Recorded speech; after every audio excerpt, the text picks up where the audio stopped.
penicillin. Now, the GFT has shifted mainly pen, right? I mean, penicillin G, and those imports from free to restricted category. Now, remember, this has been spoken about for such a long time that a lot of people say finally it's happened.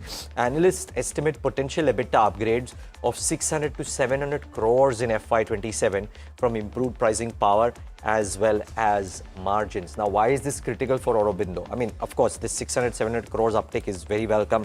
Pen-G was also the biggest loss in FY25. And because these losses will subside, EBITDA numbers will go up. It is a straight shot in the arm for Aurobindo Pharma. Now, put this into perspective, bring up the 12-month chart of Aurobindo Pharma once. And just to show you, much like how some of the other pharma players have done, this stock has gone nowhere because people have been waiting for this particular move to happen because Auro is the largest player in this category.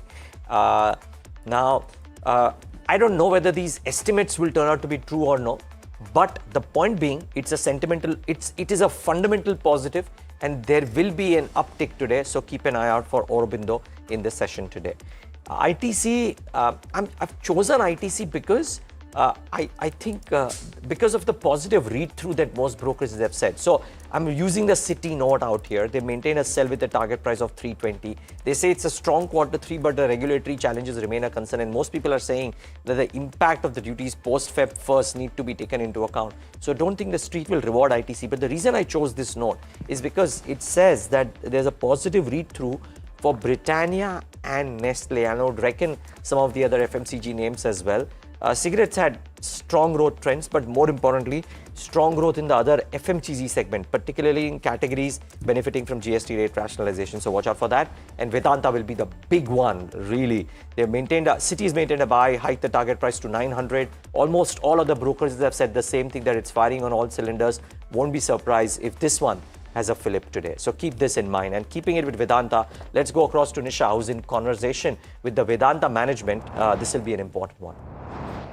That's right. Thank you so much. And yes, a good set of numbers, very strong set of numbers coming in for Vedanta because of the metal rally that we are seeing all across. So record numbers when it comes to revenues, EBITDA, margins, profit as well as profitability. The company also said that they are also looking at the cost efficiency, which is boosting their performance further, and the outlook that is given is that of very positive momentum for many quarters going ahead.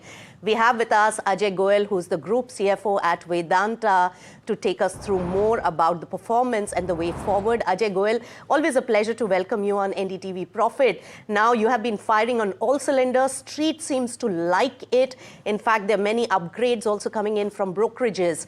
What are the key highlights of the last quarter's performance in your view? No, indeed, in fact, the third quarter has been a defining quarter for Vedanta. And across all key matrices, revenue, EBITDA, and the PAT has been historical best by a big margin. What are the building blocks? Yes, the pricing remains lofty and elevated. It is all led by the demand, and supply catch-up will take at least 6 quarters. That is how it works in metals and mining industry. At the same time, Vedanta's focus remains what we can control. So we have been augmenting the volumes. Our huge focus remains on the cost compression and how do we move our portfolio from basic towards value added. So it is all focusing on the basics, volume, cost, and the marketing premium. And of course, pricing is helpful. That led to record-breaking numbers for Q3. Of course, Ajay, and this, of course, has carried forward with the momentum of the metal rally that we have seen. How is it looking in terms of the present quarter performance that you are seeing, and the kind of gains that you have got in the last quarter? Is that sustainable in this particular quarter as well? Our earlier guidance in terms of EBITDA for the full year has been about 6 billion. And looking at the first 9 months and outlook for the fourth quarter, we are in fact more than confident we'll be beating that guidance. So on the full year basis, our EBITDA will be more than 6 billion. In terms of tangibility of the results, as I mentioned, the demand-supply gap is reasonably will continue in the near future. And in that case, the pricing will remain elevated.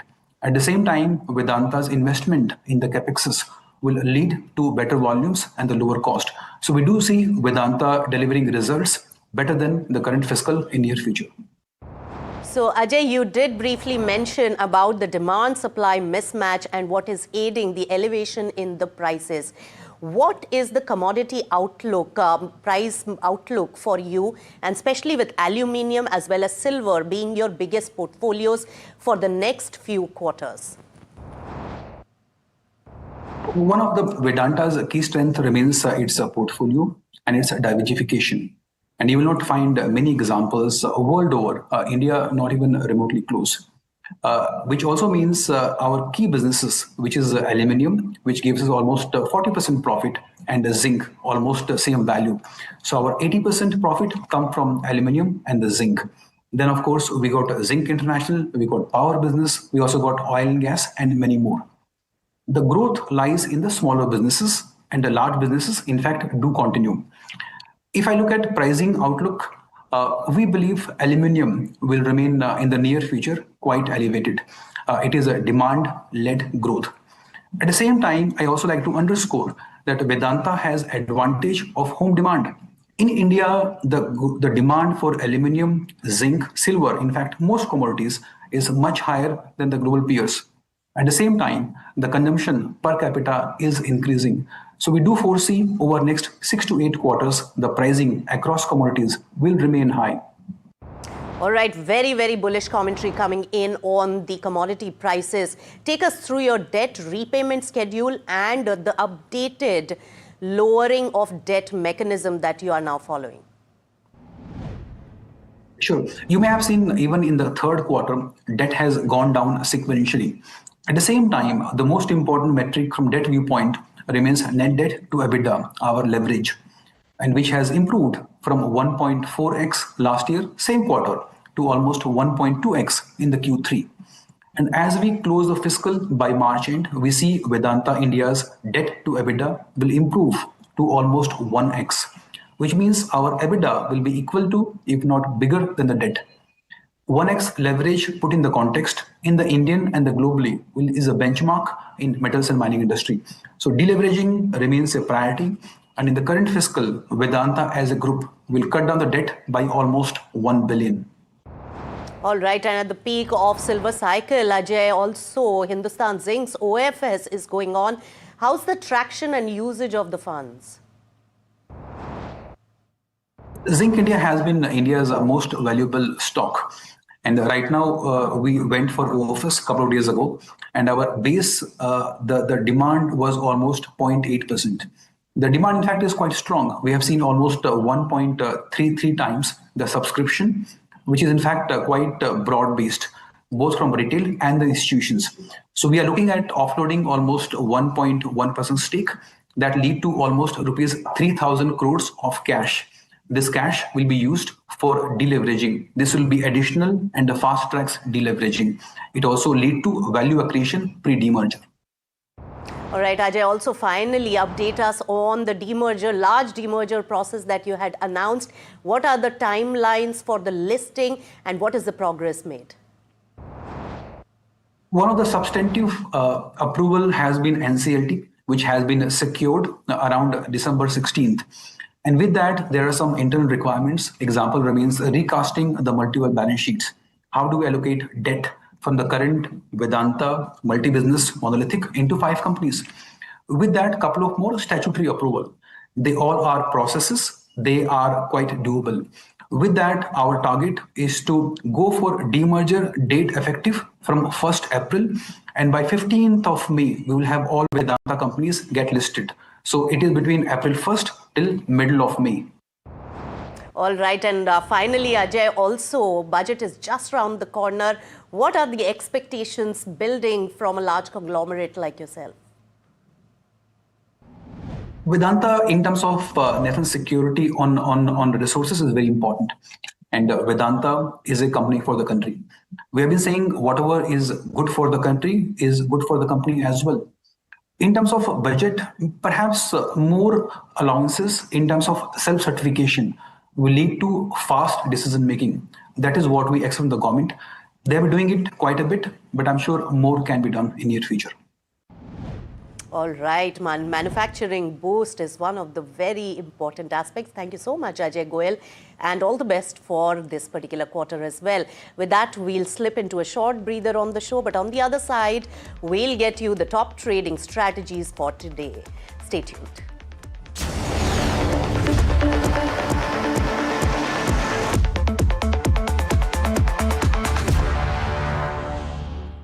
Co-presented by National Stock Exchange.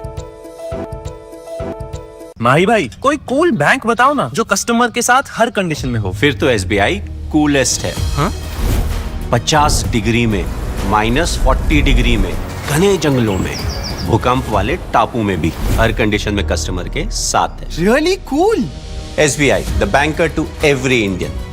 Truly. The global plastics industry comes together at Plastindia 2026, the world's largest plastics exhibition. Visit and explore opportunities from 5th to 10th February at Bharat Mandapam, New Delhi. Nowadays, fake UPI handles are posing as trusted brokers, advisors and trading platforms. और अगर आपने double check नहीं किया, तो your money goes straight into the scammer's pocket. SEBI is stepping in with two major shields, जिसे design किया गया है to protect you, the investor, from shady intermediaries and fly-by-night scammers. Use कीजिए validated UPI facility और safeguard करिए अपना hard-earned money. An investor awareness initiative by SEBI. Hello, Moto.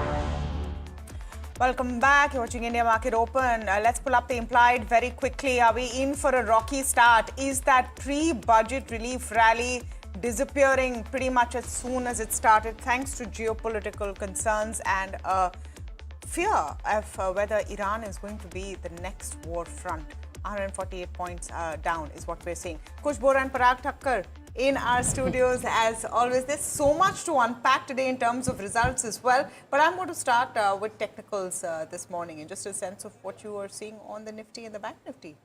Today I'm going to start with my geopolitical hat on. Oh yes, of course. That we all have. We've all become experts. I was just going to say that. You don't have to be a geopolitical expert these days, right? Yeah. Given what Trump is doing. Everyone's feeling it. You've heard of the Fed put, right? कुछ भी होगा तो Fed आके बचा लेगा. I think market is playing a Trump call. थोड़ा भी ऊपर जाओगे तो मैं कुछ ना कुछ आके कर दूंगा और मार्केट नीचे ही आना है. Look at the kind of volatility you've seen, as we were discussing just a while ago. In the metal space, in the bullion space, and the markets. The way they are reacting. कुछ भी कर लो ये ऊपर नहीं जाने देगा. But I think that just might change in the second half of the year as the midterms approach. So that could. You think you are going to have a dull day today? Not at all. Not in the least. And I don't think this recovery rally is going to dissipate. In fact, अगर हम थोड़ा back home domestic technicals पे भी focus करें, it's not a bad setup at all. Let me just give you a couple of reasons. 3 days of positive close, comfortably above the 200-day moving average. Long build up in futures, RSI and PCR, both of them fairly benign. Now, here's the interesting thing. Ahead of any event, especially something as big as the budget, you have the straddle at play, which is where the option players either buy or sell long or short straddle, depending on their preference. Buy or sell the call or the put of the same strike. Up until yesterday morning, that was at about 25,300. That shifted because the markets went up to 25,400. So there's a very clear straddle at play. As a sincere request to the viewers, long straddle mat karna. It's a very known, oldest trick in the book. So already IVs बढ़ चुकी होंगी. You won't get much out of it. Don't do it. But the point is that there's already that 25,300, 25,400 straddle at play. even if we come down about 150 points as the GIFT Nifty is suggesting, even if that happens, you'll still be above the 200-day moving average and that straddle will still be respected. My point is in the last 3 sessions at least, the buy on dip strategy has been playing out rather well. I would still gun for that. I would still gun for a buy on dips strategy on the market. Bank Nifty, even better. 20-day moving average, 50-day moving average, all of those cleared very close to that psychological resistance of 60,000. By the way, here to 60,000 straddle is at play. So I remain constructive on Nifty and Bank Nifty both. And like I have been in the past month, maybe 2, still prefer Bank Nifty to go long. If you do get any dips towards the 59,500, 59,400 mark, you should go ahead and create long positions on the Bank Nifty. Kush, sorry, a pointed question. We start off low today. Yeah. Would you buy Nifty futures going into the budget? Right now, given the setup, yes, I would. But I would rather say that let's discuss it at 9:30, 9:25 before we sign off and see how the markets are shaping up. I remain very constructive on the market. Okay. Parag bhai, so much to unpack. Where would you like to start? Tata Motors CV? So Tata Motors CV reported excellent numbers. I think the adjusted PAT number was 2,100 crores. And so if you annualize it, it is 8,000 crores. Market cap is 1,73,000 crores. And debt is minimal now. Free cash flow generation is fantastic. And Europe turnaround, of course, that depends on a lot of other things. But I think it's a good...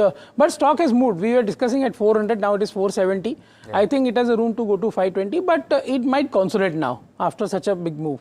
And I would completely agree with Kush on my views. Bank Nifty, so basically I don't comment on indices too much, but for example, ICICI Bank showed very good strength yesterday. Yesterday. Yeah, recovery as well. Yeah, we were superb, and I feel very upbeat about their upcoming quarters also. In my view, their margins, if you see, just see their margins, 4.3% versus all other banks reporting, below 3.5 kind of margins, even private sector banks.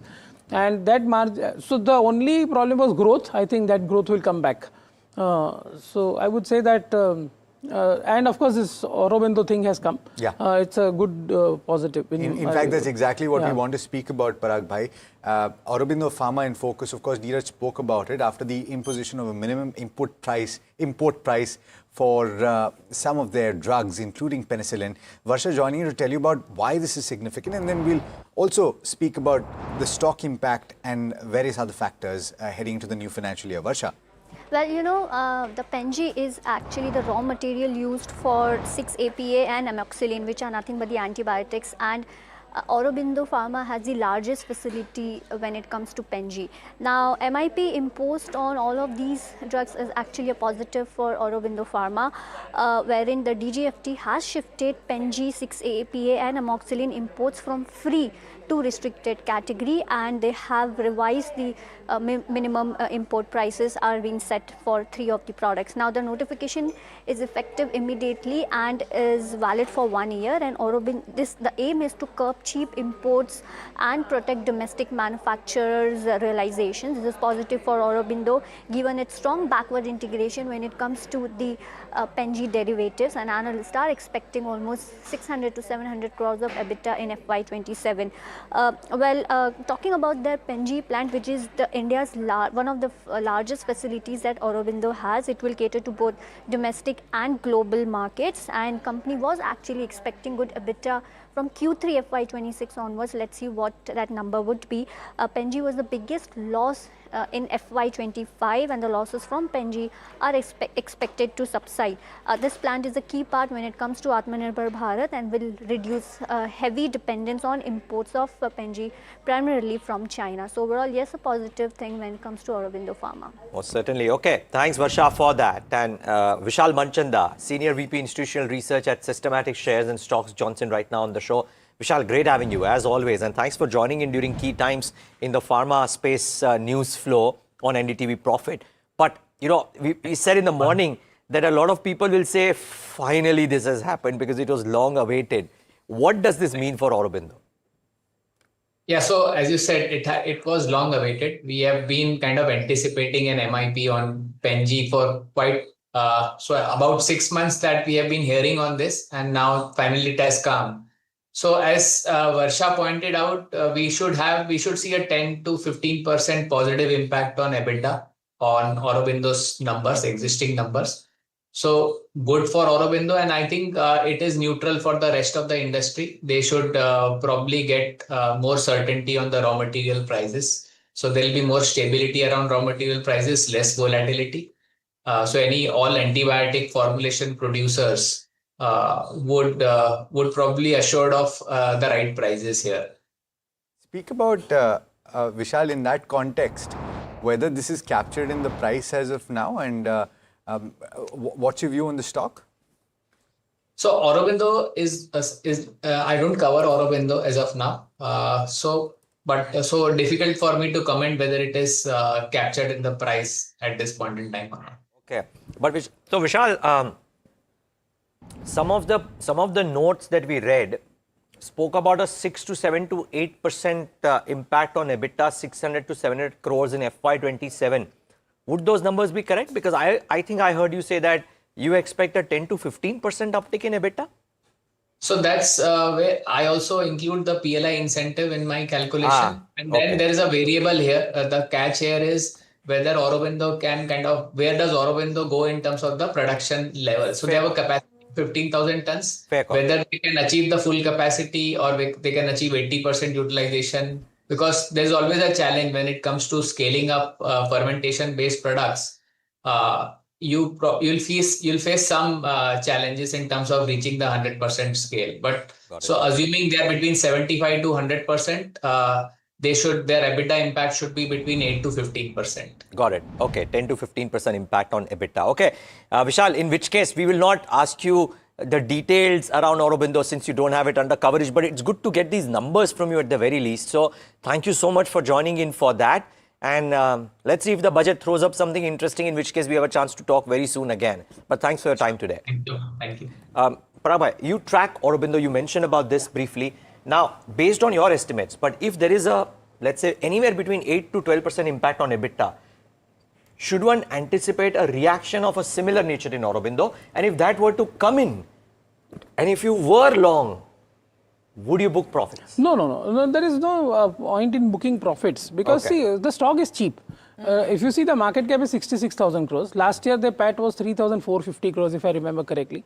So 19 times trailing earnings, which is not very expensive. And with this, you can say that a plant which was put with a capex of around 3,000 to 3,500 crores will now have ability to scale up. So that way, the benefits are actually multifold. It is not just about 6, 7, 8% or 9% growth in EBITDA. That is there. That is for sure. Because I think they are doing a quarterly EBITDA of around 1,500 crores. So 6,000 crores, and this adds to 600 crores. So around 7, 8, 10%. But I think the benefit is multifold. The PNG price is in India right now at $14. The minimum import parity price, which is said, is $24. So it's a good advantage and sustainable advantage, right? And for which you have invested, and now that is coming into play. Actually, 1,600 to 1,700 crore EBITDA is what quarterly EBITDA. I think we may see more moves like that. I'm just trying to connect this to what we're seeing across the world. As countries try and get more protectionist, you're going to have to do that to protect your companies. And so far, we've been thinking that pharma companies are safe because, what are you going to do? But the sounds coming in from across the world and from the US are that maybe pharma might also not be as safe as expected. So basically, protectionism comes when your own capacities are enough, and somebody is dumping on you at a lower price, so that your own manufacturing companies are suffering, and this is exactly that case. Yep. All right. So Aurobindo, if you have a view on charts, Kush, and your picks very quickly. Aurobindo range bound 1235, 1250, that's the resistance band. If that is broken, I think a new trend could emerge. But up until then, I think that's the cap. You should book at least partial profits on Aurobindo if you have a position around the 1250 mark. As far as picks go, Parag bhai will be happy listening to this. HDFC Bank falls on that on the list now. Remind you, this is a positional bet with 5 to 10% kind of an upside. So 1,000, 1,060, these are your targets. 880, that's where you keep your stop loss. Another pick from the banking space is Indian Bank. It had its fair share of volatility, but the rounding bottom formation breakout that came about, resistance of 900 taken out. On the upside, you've got targets of 928, 946, and a stop loss at the 890 mark. So Indian Bank. Also an update on Kirloskar Pneumatic. We discussed that yesterday as a call for targets of 1160 and 1190. came fairly close to that, positive, held its ground, gained some. So I would suggest continue to hold with those targets, but now bump up your stop loss from about 1100 to 1115. Also, just a last update on Jindal Steel. We've discussed that day before, we discussed it yesterday, came very close to the third target of 1170, 1168 was the high. I think now is a good time to book profits and perhaps step out, or maybe just hold it with a very tight trailing stop loss, but not a bad idea to book profits. Okay, all right. So that's the view on JSPL. I do want to get Parag Bhai's view on a lot of these consumption plays post results, but before we do that, let's go to Somit Sarkar, who's joining in to tell you all about the chatter on the dealing room floors. Somit, what are you picking up today? Well, a few stocks that dealers have highlighted that we should keep an eye out for in trade today. Firstly, it's Glenmark Pharma. Now, dealers indicate that there are buy flows on institutional desks. Both foreign and domestic institutions have been accumulating this counter in trade, and delivery volumes are also on the higher side.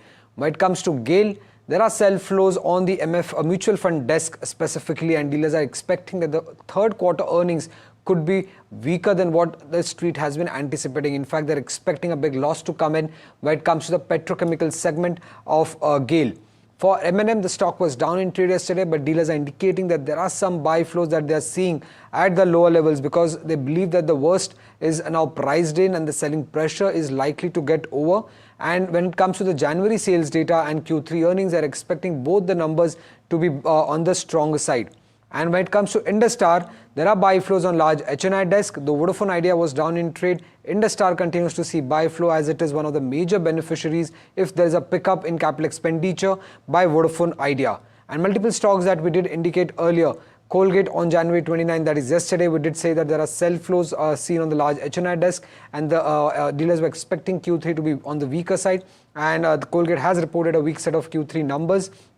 With largely a very low volume growth that we have seen. When it comes to Aurobindo Pharma, January 27th is when we did indicate that there's a buzz of a potential safeguard, a pricing safeguard that could come in for penicillin, and that is what has come in right now from the government side. And Voltas was part of our segment on January 23rd, where we did indicate that there are buy flows on large HNI desk, and dealers were expecting a strong Q3 numbers. And if you see at Voltas numbers, they are quite strong, and they're expecting, analysts are expecting that FY27 could be a much better year for Voltas going forward. Voltas in focus. Blue Star has also reported. I think let's go through some of these companies one by one. Parag Bhai, I'm going to come to you on any view if you have on Blue Star, and also let me come to you on Dabur. Because Dabur is reported, and that's a stock that you've been talking about from a consumption point of view. I was looking at one note today which said that there's still a buy but lower down in our preference order. Yeah. How did you So basically, look at the numbers? I would say mid-single digit kind of growth company Story. with higher and they have guided for better Q4, by the way. Yes. And I was expecting some management twitching, which has not happened yesterday, but I am still expecting it. So if that happens, I think stock has not done anything. And just to give you one analogy, Dabur and Swiggy's market cap are same. Okay, 90,000 crores. I'm just saying. Dabur is doing a profit of 550 crores every quarter. This quarter was 553 crores. And Swiggy did what they did, right? So what did they do in your view? No, whatever we saw the numbers, right? Of net so losses. 90,000 crore market. So one is out of fashion. Revenues are up some 50%. One is out of fashion business. One is in fashion business. One is making money. One is losing money.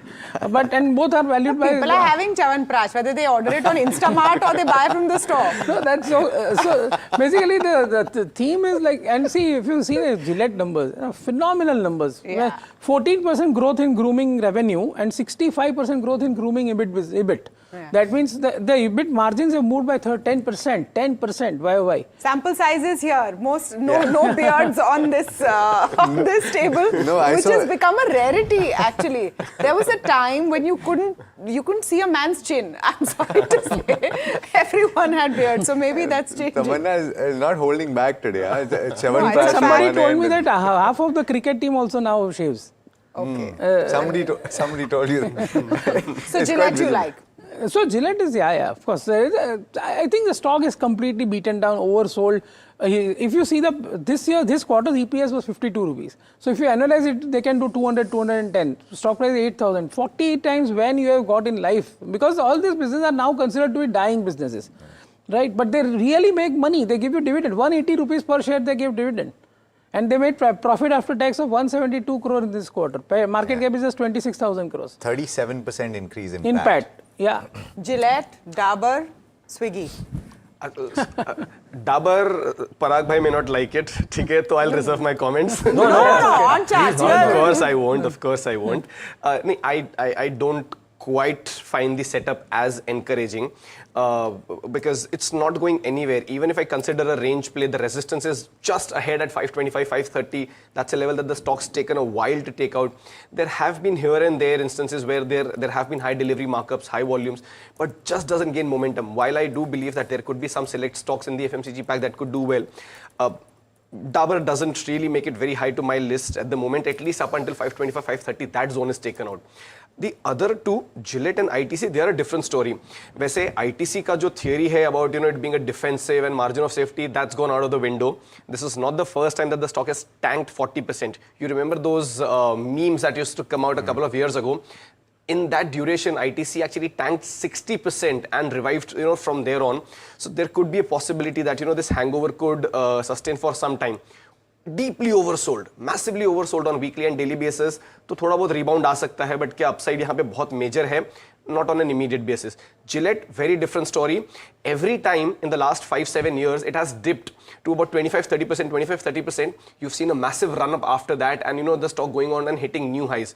Right now, with the kind of cuts that the stock has seen, it's seeing a 30% drop from the high levels, very close to the 8-9 month low levels. I would be positional buyer in Gillette, and I would keep a stop loss at the 7,500, 7,700 support zone. So Gillette more constructive, ITC could see some more pain going forward.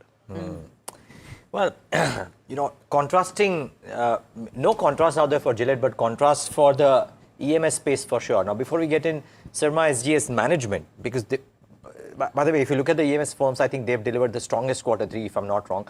Let's get in Puneet to put the quarter into perspective. Puneet. Well, thank you for that. And as you rightly said, the strongest ever quarter for Syrma SGS, Q3 since listing back in 2022.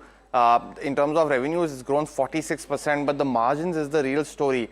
At roughly about 12.6%, excluding the other income, is the highest that it has ever been. So Q4 is generally where the margins peak. It brings into an interesting question of what could we expect from Syrma in Q4 in terms of margins specifically. They've also got an ECMS approval, so that would be the second thing I'll watch from this conversation of what could be the other proposals that Syrma has already put their proposal in for, which they are awaiting approval. I think that would be a second key aspect. And the very interesting aspect on revenues, because 3,700 crores is what they did in the whole of FY25. 9 months FY26, they are already at 3,300 odd crores. So does that mean that the company could do 4,500 crores revenue in FY26? That would be the first question. And margins, yet again, repeating like a broken bugle, but it is the very strong growth in margins for the company. So that would be the second aspect. And third, on consumer share, it's now at 30% of revenue, the targeted range. Is it expected to continue to do so? I think those will be some of the questions I'll be watching out for the answers for, but a very strong quarter nonetheless for the company. Let's pose some of those questions to Mr. J.S. Gujral. He joins us right now on the show. And Mr. Gujral, Neeraj here, good morning. Thank you for joining in. And you must be a pleased man because it's a very strong quarter that you've posted. And it's not a one-off, right? You've kind of shown glimpses of this all through FY26, wherein the broader EMS space has been not consistent, if I can use that term. What is going right, and is this expected to continue? Thank you very much. I think we had a sterling quarter in Q3. And going forward, we believe that we are on track to deliver both the guided revenue and enhanced EBITDA. We are currently sitting at about 3,350 crore rupees of revenue. And I expect that we should end the year at around 5,000 crores, give or take something. The more redeeming part for us is that we are sitting at an operating EBITDA of 370 crores. We should be able to cross the 500 crore mark by the year end. One redeeming feature of this quarter has been the exports have grown by 67% for 3 months, and for 9 months they have grown by 45%. And as I've all the time been maintaining, that for long-term sustenance of growth and margin profile, a strong bouquet of exports is a prerequisite for any company. Currently, riding on the high domestic demand, the figures for the industry as such could be very positive, but companies which are not present in the export market would face sort of headwinds in the long run. And I think we are very well placed in the export market. I've been exporting for 30 years, have a factory in Germany, strong presence. Right. So if I can, I'm presuming everything stems from that. What's the export to domestic ratio right now? Where do you expect it to be, let's say FY28? See, our target for exports to domestic ratio is 33%. I've done about 837 crores of exports, which would be about little more than 26%.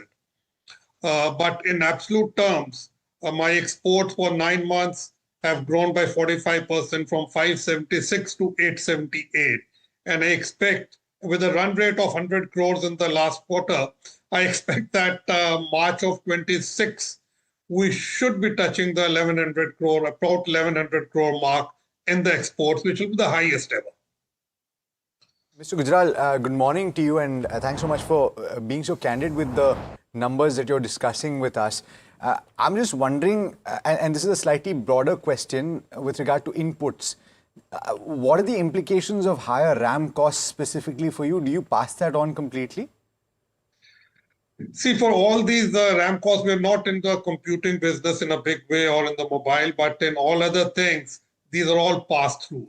We are not facing any significant challenges on that. All these major components, they are passed through to the consumer. There's always a tug of war with the consumer. It's not that the consumer or customer pays off immediately, but we have agreements and understandings in place where any significant variations, positive or negative, are passed on to the customer. Mr. Gujral, very good morning. Tamanna here. And stellar quarter as you have described it. I just wanted an update on the ECMS approvals. They came in this quarter. Where are we in terms of execution? Are we prepping for more approvals? We have got 2 approvals from the Government of India. One is for the PCB and one is for the camera modules. 2 more are pending, which is the laminate HDI and a small portion of the coil and magnetics. They are not a significant portion, but in long run they would be. So we have got 2, 3 are pending. And out of the 2 which we have gone, the biggest one is for the PCB. And that project, I'm happy to share, is on track. We started off the construction on 1st of December. There was a cyclone, so the mobilization of the site took about 15 days. And now about 300 plus team of contractors is working. And as of date, we are on track to have the civil infrastructure ready by June, July, and be ready for trial production by end of December, January 27. So the project is on track. And what is the kind of revenue accretion you see on your balance sheet through the next financial year because of this? I'm not talking about FY26 yet, because I think you need some time for all of this to come online. Widening that scope a little. Yeah, see, the PCB industry typically has a revenue to asset turn of about 1.25. And we are currently investing about 40 million between now and December. So which would give us a revenue of about 500 crore revenue in the next year. But since the plant is ready, the physical infrastructure will be ready based on the demand. I will be plugging in more lines for manufacture. So the revenue on a conservative basis could be anything between 400 to 700 crores. Okay. Mr. Gujral, I just want to check again, the target for the full year for EBITDA, FY26, you're going to blitz past that. So what are you likely to end FY26 at? See, we had guided the EBITDA of 400 crores when we started this year at 8%, and then we revised the guidance to about 8.5% to 9%. I'm already sitting at 370. So So I'm very confident that I should be crossing the 500 crore mark of EBITDA.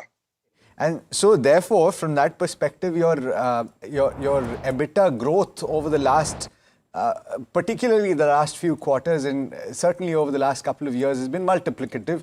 I'm just going to throw it out there, and maybe you can give your investors a little bit of a sneak peek of where you see things maybe in FY28 or heading into FY30. See, as I had shared last time, in our organic business, which is without the defense, without the PCB, we said that we are aiming to grow our EBITDAs by 30% year-on-year absolute terms. So we were at 215 last year, 24, we did 324 in 25. We should be doing 500 crores, which should be around 60% or little less than 58% growth in EBITDA. And a 30% growth on 500 results into 650 crores of EBITDA from the organic business. Right. Mr. Gujarat, thanks so much for your candor as always, and pleasure speaking with you. Wish you all the best heading into the new year. Thank you. Thank you. All right. On to the big brokerage call of the day. And HSBC has initiated coverage on a bunch of counters from the hotel sector. And Sharad joining in to tell you about what they're saying and what the rationale is. Sharad, exciting space to track. Well, yes, Alex, certainly, and demand is strong. That's what the broking house is talking about, the hotel industry, and the valuations are also not very much demanding as of now. The capacity is struggling to keep up, and that's what we have been seeing for the last 1.5 to 2 years as well in the industry. And overall, they have started initiating coverage of key hotels. Chalet hotels initiate buy with a target price of 1144. ITC hotels initiate buy with a target price of 226. And also Leela and Lemon Tree, that's also where we are seeing initiating reports coming in these counters. The only counter which might be negative, that's Ventive. That's a downgrade coming to hold from buy, and the target price has been cut from 854 to 838 rupees. But overall, there's a bullish tone coming for the hotel industry for HSBC. Okay, the hotel industry overall on HSBC. Let's get more technical views coming in as we also look at the pre-open session. The pre-open session is ended now, and you know, we have seen the kind of drop that we would have expected as per the implied. It's looking like you're going to have a weak start to the morning, and that is going to be the pain point. Swiggy, one of the top losers, about 6% down. I want to pull up that CLSA note if we have. CLSA has actually downgraded Swiggy this morning, and that could be one of the reasons you're seeing that pain point in that stock. Hind Copper, Hind Zinc, Nalco, all of the metals sliding as that volatility continues. M&M is the other one that is hurting as well. Let me also get a quick technical view at this point. Sameet Chavan, Research Head, Technical and Derivative at Angel One joining in. Sameet, very good morning to you. Very quickly, let's get your index calls. Good morning. See, as far as index is concerned, we can clearly see a defined range, 25,500, 25,600 on the higher side, where we can see a multiple moving averages converging. So that should be seen as a very strong resistance ahead of the event. And 3 days back, we sneaked below 25,000 and made a low somewhere around 24,850, 24,900. So that becomes a very strong and make or break level, at least in the near term. So ahead of the event, we expect this range to continue, wider range to continue, wherein 25,400, 450 would be the resistance for the day. And on the lower side, there's immediate support somewhere around 25,150, 25,100. So as of now, within the range, you should sell as close as possible to the resistance level, and you should buy as close as possible to the support zone. Okay. Sameet, what about your top picks this morning? So we have a couple of buy ideas. So NTPC is the one stock, that certainly looks quite promising. Yesterday, it certainly gave a decisive breakout from its recent congestion phase. If you look at the volume activity, it has risen substantially. So that provides some sort of credence to the move. Hence, we like NTPC. It's a positional buy with a stop around 349 and target would be somewhere around 374. Apart from this, from the defense space, we like Bharat Electronics. Couple of sessions back, it had given a massive breakout with humongous volumes. Yesterday, we saw some sort of profit booking, but it should be considered as a good buying opportunity. So we like, BEL for a target of 462, 468. in the near term. One should buy this stock on a dip towards say 440, 435. Stop loss can be placed around 428. Okay. Some of the other movers this morning on the positive side, Aurobindo Pharma, we've been talking about, that is moving well in the pre-open session. It has moved well. Gillette, looking interesting. Syrma SGS, we just spoke to the management, and a stellar quarter is how he described it, and rightly so. Birla Soft also looking decent today, a day after their results. But, we were talking about that Swiggy downgrade from CLSA. They've downgraded to a hold from an outperform. And cut the target price to 335 from 493. Now, even as a lot of brokerages this morning have been, I would say, middle of the line on Swiggy, CLSA is no holds barred. They say mind the widening gap. Swiggy reported inline food delivery results, but weaker quick commerce, slower growth and worse contribution. Food delivery, robust growth and margin improvement. Quick commerce strategy less coherent with higher focus on contribution over market share. Value remains undeniable, but risk rising too. That's why some pain points there. Just before we go into the opening session, just 2 minutes to go. After looking at what you've seen in the pre-open, Kush, what is looking exciting to you? Would you double down on a Gillette, a BEL? Not a BEL. I'd wait for that one. Gillette, yes, from a positional standpoint, very interesting. This gap up, I think, was more or less on the expected lines. Risk-reward ratio extremely favorable. So like I said, Gillette is something that you can still consider for a positional bet. Mind you, it's a 6 to 9 month kind of a trade. Yeah. But yes, risk-reward ratio very favorable. I would actually double down on Indian Bank. That's the stock that we discussed. Maybe some downtick even after open, likely because of market volatility. But this one's actually gained a lot of ground after the dip that it saw. I think Indian Bank is one stock that you should keep on your radar for the day. I don't want to ask very quickly, Parag Bhai, on Canara Bank, 33 basis point erosion in the NIM, and the stock took a hammering yesterday. Were you surprised by that? No, I think the NIM contraction on an adjusted basis was not so much, but I would say that, PSU banks had a very dream run, I would say. So some kind of consolidation was also required. That's why I've been saying that after so I was very big bull on all these PSU banks, right? Yeah. Starting from SBI, which I still remain bullish, but SBI, PNB, Canara, Union, we have spoken about this in length. But now that they have rallied too much and private sector banks have actually underperformed PSU banks significantly, I would say that ICICI, HDFC Bank, Axis has also run up now. That's where the opportunity lies. So therefore, if in that context, would you still stick with your HDFC Bank view, or would you pick something else just 30 seconds before the start of trade? No, consolidation definitely on the cards for PSU banks. Still remain constructive. Once they start to recover, you could consider them. Positional standpoint, HDFC Bank, I'll stick to the HDFC Bank positional trade call. Okay, what is the top defense call this morning, Kush? Very interestingly, MTAR Tech is something that's on my radar. I would keep this on the radar if it does give you that kind of a bump up. Could actually go out and hit 2900 as well, in the day or maybe just after the budget. Okay, defense. Watch out for defense. Watch out for housing. Watch out for some of those budget plays. Let's see if the markets open as negative as the pre-open is showing us. And that is possibly the case of what we are seeing. We're seeing 167 points down, dropping fast.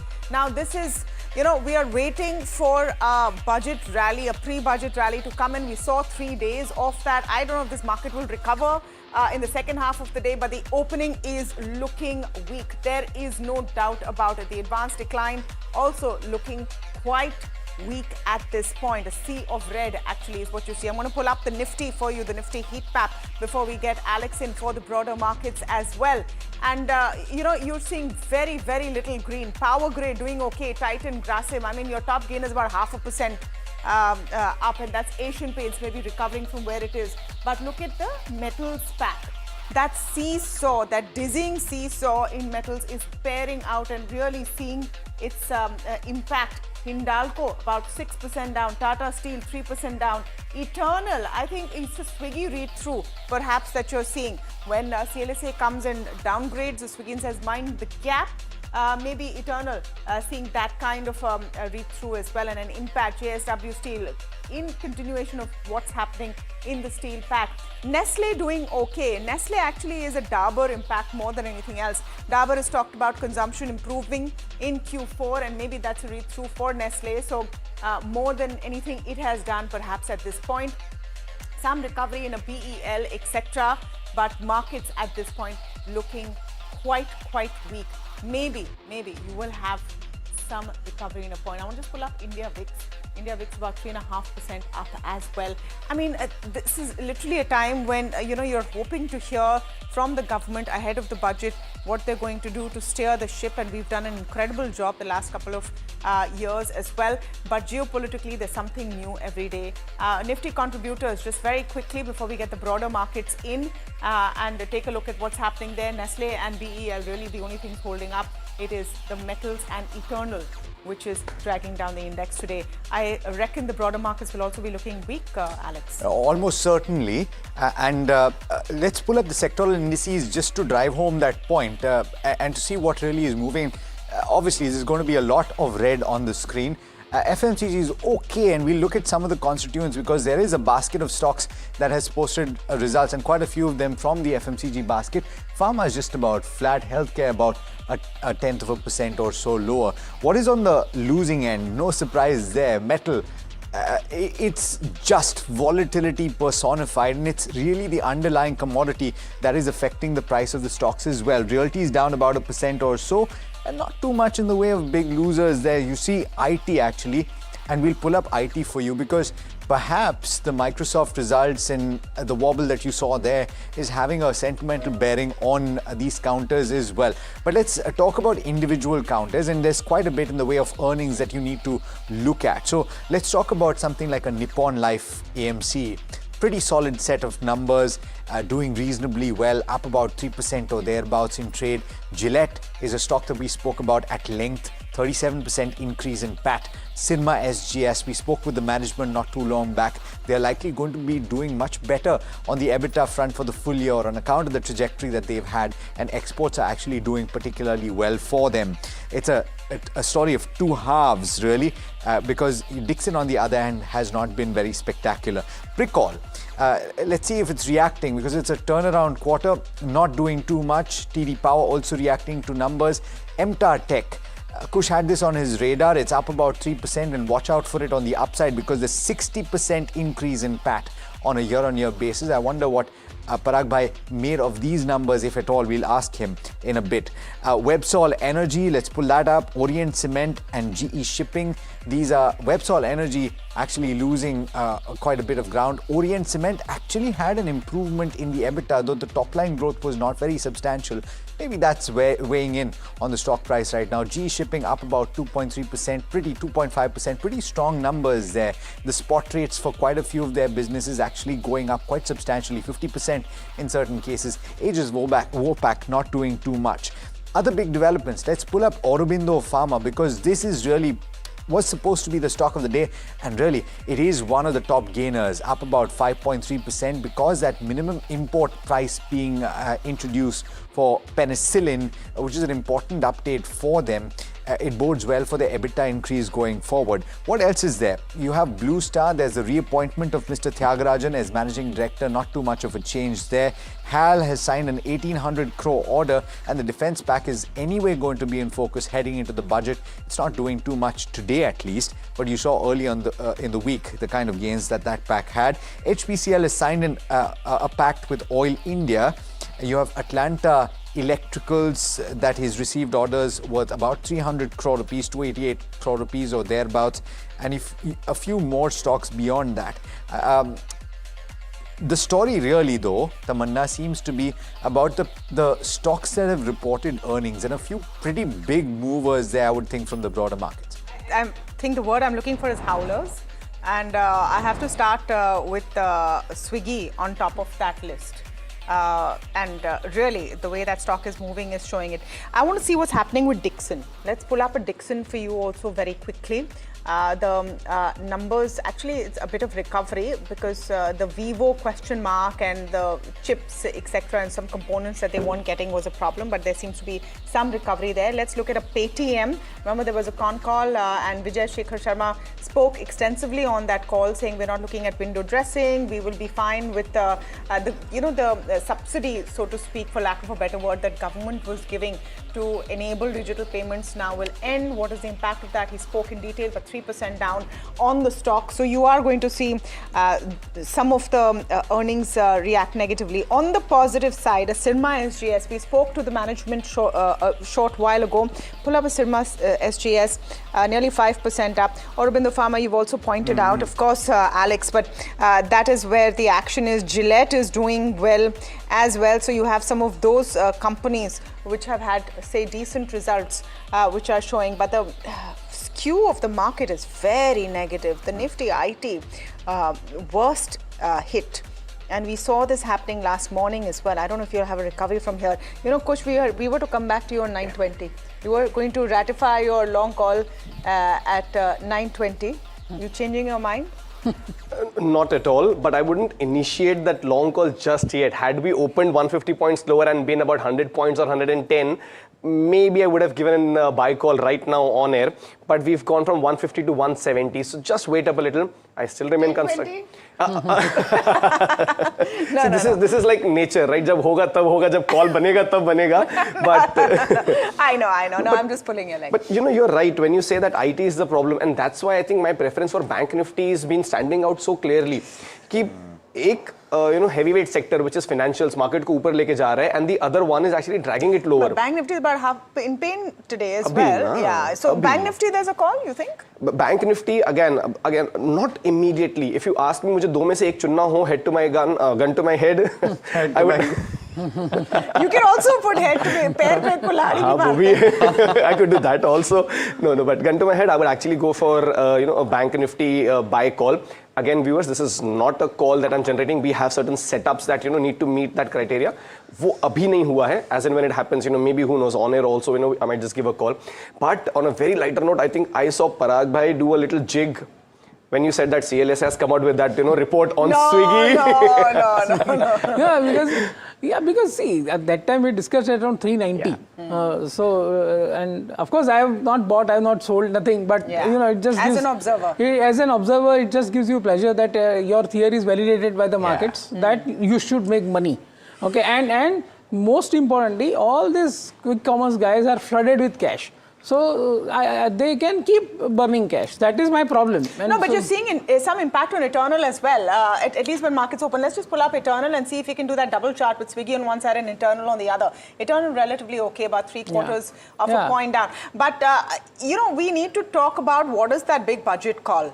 And I know that between results and Trump and Iran, budget seems to have gotten minimized in our conversation, but that's, what's on the market's mind. LTCG relief though, nahi to chhod do. Otherwise, it's just another Sunday. Something has to be done to attract foreign capital sustainably, so that dollars keep coming, so that RBI does not have to intervene to reduce the excessive volatility in rupee. That has to be done. That is the first short-term expectation. After that, everything will take care of itself. Once FI should have a view that rupee is going to appreciate from here, then they'll start coming and all problems will start getting solved. Sameet? That is from market perspective. Of course, from job creation perspective, manufacturing and all those things will be important. But I would say that from market perspective, I think the first thing which we want is that the liquidity should be available for economy to grow and not just to protect your fall in rupee. Okay. Sameet Chavan, with Sameet, you've looked at opening and you've looked at some of the stocks that we've discussed, but I want to ask you about the winners. Auro Pharma, one of the top gainers, Syrma SGS, GE Shipping, Gillette, as well as Nippon Life. Out of these, which stands out as a top gainer in the near future? See, clearly, As far as Aurobindo Pharma is concerned, the stock has been consolidating of late. But yes, in last couple of sessions, we have seen good buying interest coming in around its major support zone of 1100, 1120. Today, we are seeing a good bump up with massive volumes. Now, we would be keeping a close eye on 1240, which is its recent highs on a closing basis. So once this stock surpasses 1240, we could see a breakout happening on weekly time frame charts also, and then probably this stock can head toward 1350, 1400 in probably next couple of months time. So overall, yes, Aurobindo Pharma looks quite promising, but still from here on, we would wait for a breakout to happen beyond 1240. Okay, thank you so much, Samit, for speaking with us today. We're keeping the focus, and we were just speaking about the CLSA note on Swiggy. Kotak Securities has a note on Swiggy. Let's be fair, they have upgraded to a buy from an ad with a target price of 415. There are contrasting views. Now remember, whenever there is a business that traditionally people have not seen before, there will always be different ways of looking at it. And we talked to you about the CLSA note, so we should talk to you about the Kotak Securities note as well. We'll try and get those graphics up. This is what they've said. They will upgrade to a buy from an ad with a target price of 415. They're keeping the faith. That is what they're saying. Healthy FTGOV growth of 21% year-on-year, driven by MTUs, frequencies, and AOV, and that's average order value. Strong balance sheet comfort. So you are going to have all of these views coming in, but we are here to give you all of the analysis. Either way, one way or the other, the decision is left to you, and Mahima is joining in to do exactly that. We're not just talking about Swiggy, but we're contrasting it with Eternal. Mahima. Right, so I think while one has actually excelled and has had break-even this quarter for quick commerce, the other one is really struggling with quick commerce. For food delivery, I think the race still continues because there is steady improvement when it comes to food delivery for both Eternal as well as Swiggy. In terms of earnings, Eternal had beat across metrics this quarter. For Swiggy, steady food delivery was executed, but quick commerce is still a problem. Losses widen still. In terms of where the overall food delivery business is concerned, if you look at the metrics, the average order value growth for something like a Swiggy and Eternal was same at that 3.3%. So in terms of average value growth, things have not moved a needle for both of them this quarter. For GOV growth, of course, Swiggy was at around 20.5% and Eternal at 21.3%. Here, things have changed because last quarter, Swiggy had a better growth as compared to Eternal, but this time Eternal has slightly taken over. In terms of monthly transacting users, here clearly Zomato is ahead of Swiggy, and even in terms of take rates, for take rates, Swiggy has slightly a better take rate for food delivery at that 24.4% versus that of 22.3%. So overall, in terms of food delivery, this time Eternal has kind of caught up with how Swiggy was doing, but still Bolt and 99 store is something that Swiggy is ramping up very well, and now almost 20% comes from these two businesses. In terms of quick commerce, dark store addition, of course, Eternal is way ahead of where Swiggy is. In terms of GOV growth, Eternal was at 126%, Swiggy at 103%, below what the street was expecting, plus losses have widened for Swiggy in quick commerce. Orders per day per dark store has reduced for Swiggy, which is disappointing, down around 8%, but up 3.2% for something like in Eternal. Lastly, in terms of where brokerages stand, largely maintain their stance with Eternal, but for Swiggy, they have cut their target prices. And in terms of where stock performance is also concerned, the stock performance for Eternal has not been great in terms of last 6 months, down 10%, versus Swiggy even further bad, down around 19% in the last 6 odd months. Lastly, in terms of how the ANR, the analyst recommendation, is stacking up, Swiggy still has a return potential of around 16% with around 23 buys, and Eternal 30 buys with a 36% return potential. So this is the overall view of how Eternal and Swiggy have stacked up against each other this quarter. Interesting. Mahima, stay on with us because we have so much ground to cover today, and we're talking about Blue Star now. They posted a steady Q3 performance with modest growth in revenue and operating profit margins. Performances have held firm. In fact, why don't you come in on what are the highlights of Blue Star before we speak with Veer Advani? Right. So, Tamanna, as you rightly mentioned, it's been a modest quarter. And of course, Q3 seasonally also is a weak quarter for something like a Blue Star. Channel partner has also kind of built up inventory because of, the energy efficient norms which changed from 1st January 2026. And overall, there was an increase in terms of raw material cost, but that was largely offset by a decline in staff cost if we take a look at the numbers. In terms of segmental performance, the electromechanical projects saw healthy momentum in inquiries. Tier 3 cities continued strong growth here, supporting a favorable medium-term outlook. For something like commercial air conditioning, strong bookings were recorded, but slightly in terms of deliveries that did shift to Q4, so revenue largely was impacted on account of that.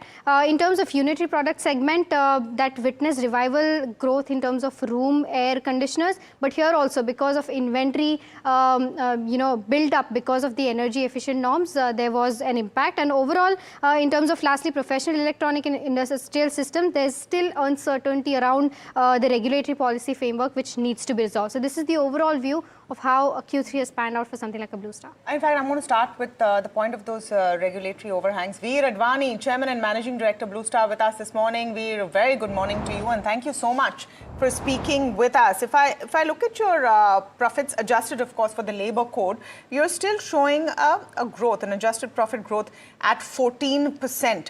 Are you seeing any overhang of this regulatory change which kicked in from 1st Jan thus far? Yes, thank you so much. Thank you for having me. And that was a great summary of our performance that your colleague did. Appreciate that. We had a relatively stable quarter. I won't say a great quarter. And like you said, it was the BE table change that had a big impact. Essentially, the energy efficiency has gone up effective Jan 1. You do know that we had a bad summer, the entire industry. So we've had a lot of inventory in the field leading up to Q3.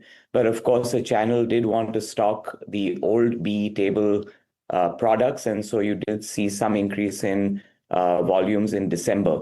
As far as Blue Star is concerned, we had a muted quarter for our room air conditioner and refrigeration business. We actually slowed down production in October, November, because we did not want to flood the market with too much inventory. So actually, compared to the industry, our inventory levels in the field right now are lower, which is a very positive sign for Q4. As you would know, with the BE table change, prices will go up for the new products by about 6 to 8%. And so we're looking forward to a positive Q4. What is the margin impact? Prices will go up, like you said, but are you seeing margin improvement also as a result?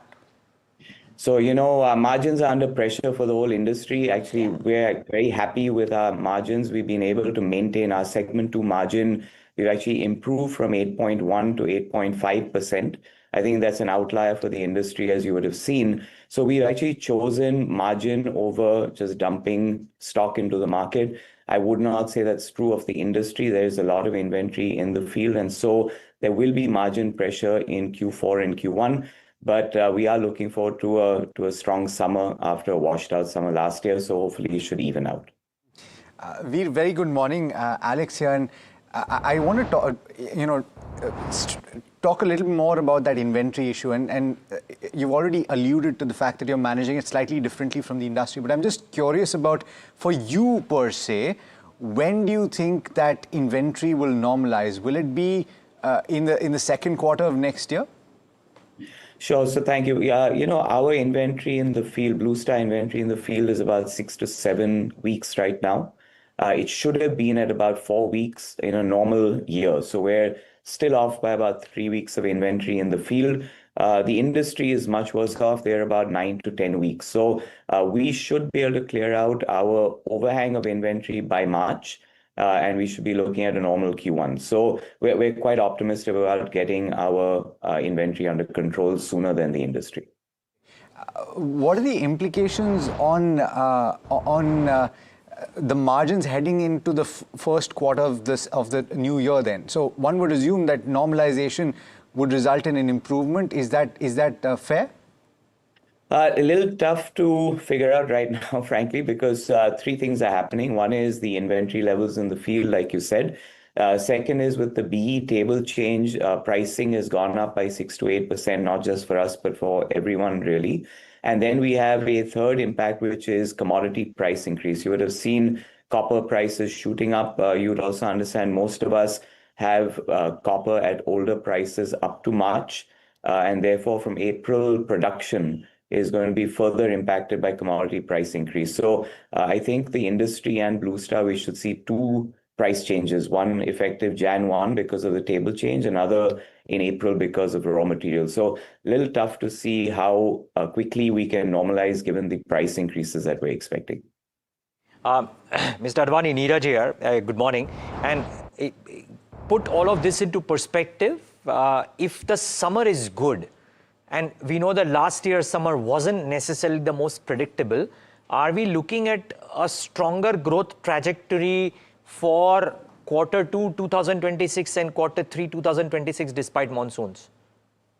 Yeah, so I think you're right. So let me put the numbers in context. So YTD Q3 this year, our estimate is the industry has degrown 13%, 1-3. Blue Star, we have degrown 9%. For the full year, FY26, April to March, we expect the industry to degrow 10%. And we expect our degrowth to be at -5%. So it has been a tough year, a bad year, a washed out summer, and then GST, that uncertainty came. That's all clear now. I think in the last 20 years, we've looked at data, and we can say hopefully that we won't have two bad summers or two washed out summers back to back. That's the expectation of us in the industry. So with a normal summer, we should see a very good next year, starting with Q1. Because you remember Q1 itself was impacted. So margins improve, inventory gets cleared. If there is a normalized summer, then 2 strong quarters. Summary, look out or watch out for a fairly decent performance ahead. And well, I'm afraid we're out of time completely here, Mr. Advani, but look forward to talking to you maybe sometime between now and the next quarter results. Oh, wonderful. Thank you so much. Thank you for being with us. And viewers, we need to slip into a very quick break. More news lined up on the other side.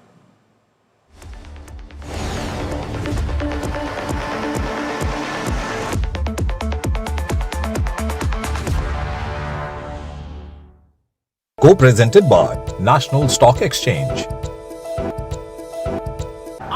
रश्मि, ये madam बड़े शहर से छोटे शहर बसने जा रही है, बताओ। छोटे छोटे शहरों में ही तो है बड़े बड़े अखाड़े, नए नए दावपेच सीखेगी और फ्यूचर में मेडल जीतेगी। पर बेटा, इनका फ्यूचर? बड़े पापा, SBI लाइफ से इनका फ्यूचर सिक्योर है। अभी तो इसकी जीत का इरादा पक्का है। करो पूरे अपने इरादे, अपनों से किए सभी वादे। SBI लाइफ अपने लिए, अपनों के लिए। भाई कोई कूल बैंक बताओ ना जिसके लिए हर कस्टमर इम्पोर्टेंट हो। SBI कूलेस्ट है।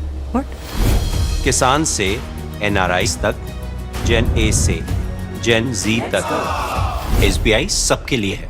Very good. SBI, the banker to every Indian. Truly. Presenting ISIF by ICICI Prudential Mutual Fund. Launching 2 distinct strategies, ISIF Equity X Top 100 Long Short Fund and ISIF Hybrid Long Short Fund. NFO closes 30th January 2026.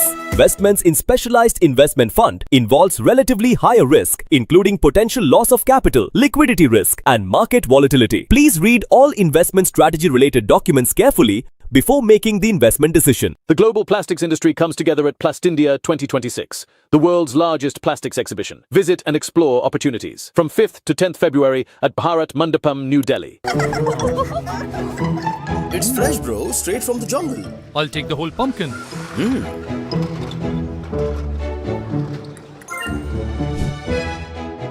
Make seamless UPI payments with Zen Life. Making life simpler with Zen Life by Bank of Maharashtra.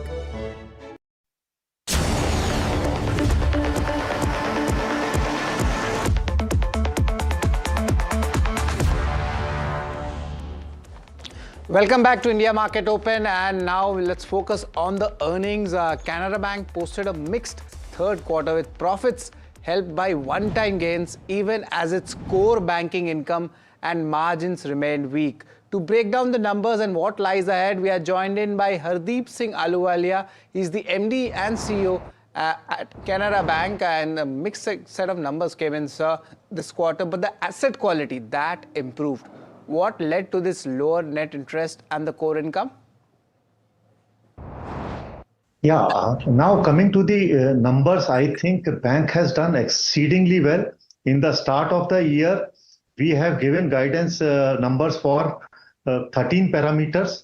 In business growth front, we have given a guidance of 10.5, and we have achieved 13.23%. Advances growth, very good growth. We have given a guidance of 10 to 11%. We have achieved 13.59. Deposit also, we have given a guidance of 9 to 10%, but we have exceeded at and stood at 12.95%.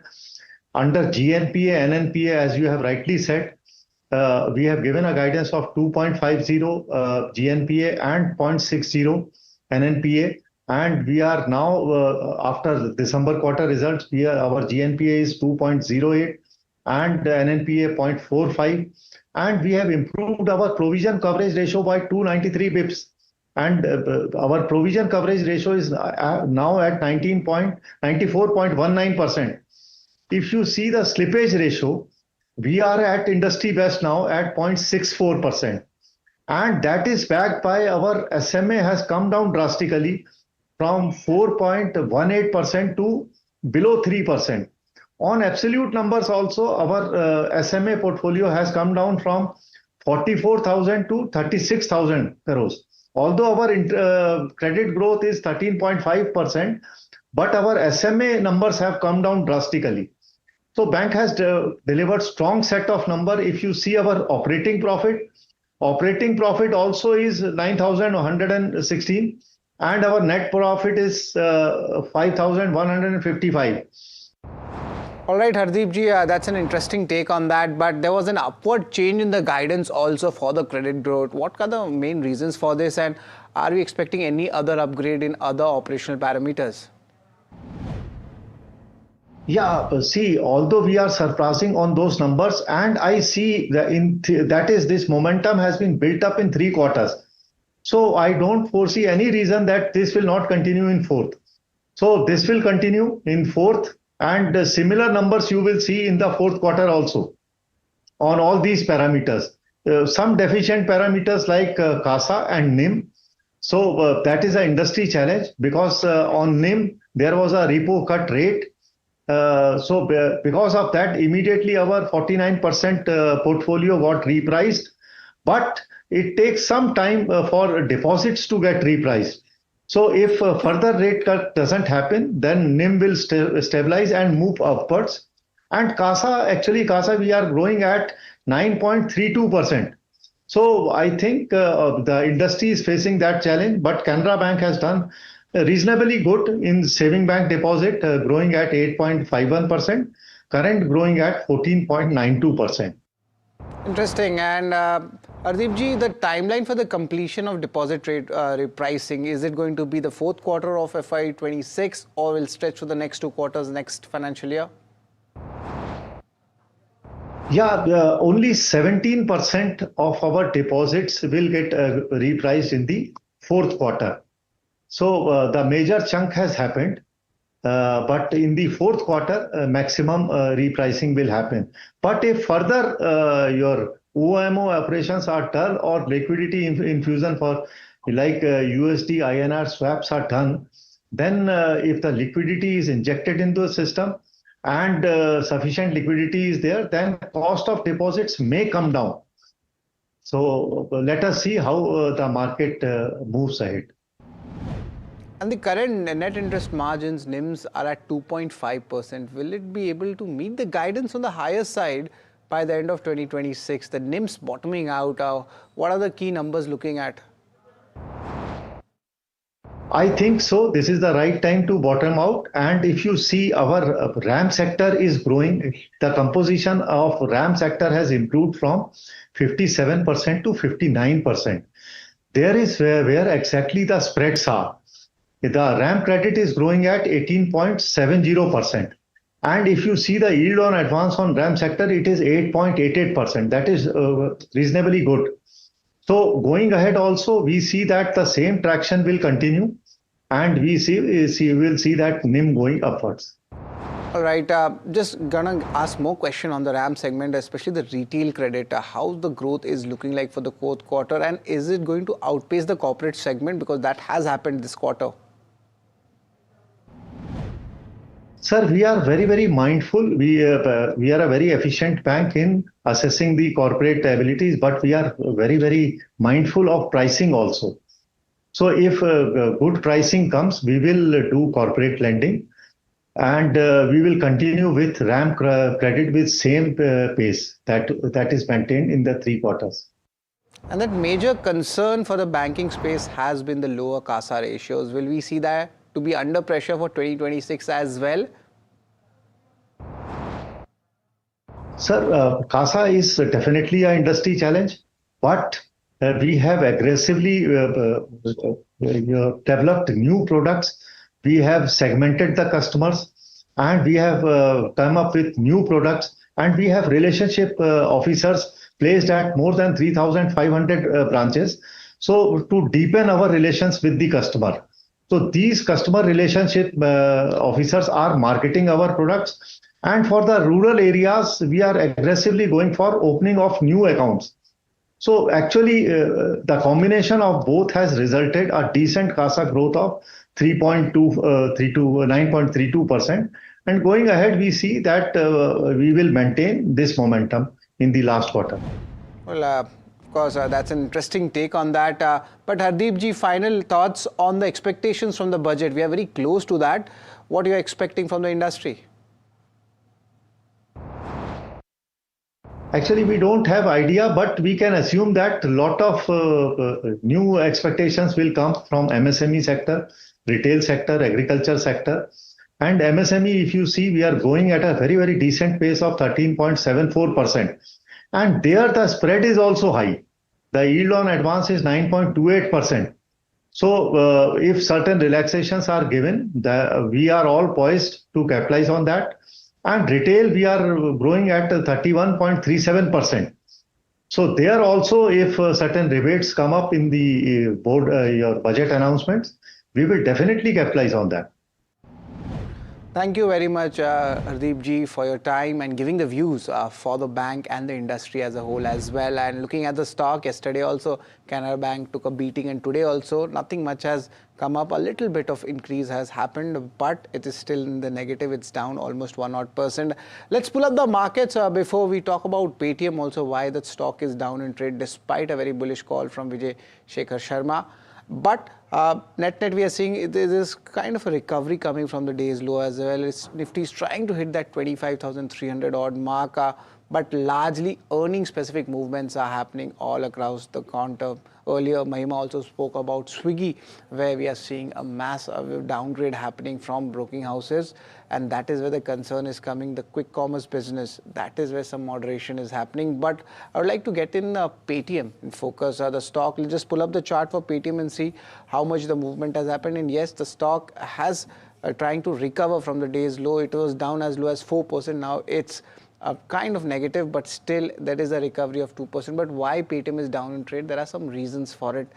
First one is the removal of PIDF incentives. That has impacted the margins. Morgan Stanley, a bearish view coming on the stock as well. The contribution margin they have stated would have been in mid-50s in Q3 if there wouldn't be this incentive. Selling was there despite the strong management commentary, and now slowly we are seeing some kind of recovery happening because the management commentary has been very bullish and they would be focusing on the core business model. That is what Vijay Shekhar was talking about. But the moderation in revenue growth is definitely there, and margin increasing activities to offset the concerns which the street is having on the contribution margins, that itself is expected to start now. So that is something which we will be looking out for. All right, moving on, KPIT Tech posted a mixed set of numbers in third quarter with margins contracting by over 100 basis points and a one-time labor code impact of nearly 60 crore rupees. My colleague Neeraj Shah had a conversation with Kishore Patil, the MD and CEO of KPIT Tech. Listen in. Well, relative to the heightened expectations from KPIT Tech every time. You would argue that maybe Q3 was a mixed quarter.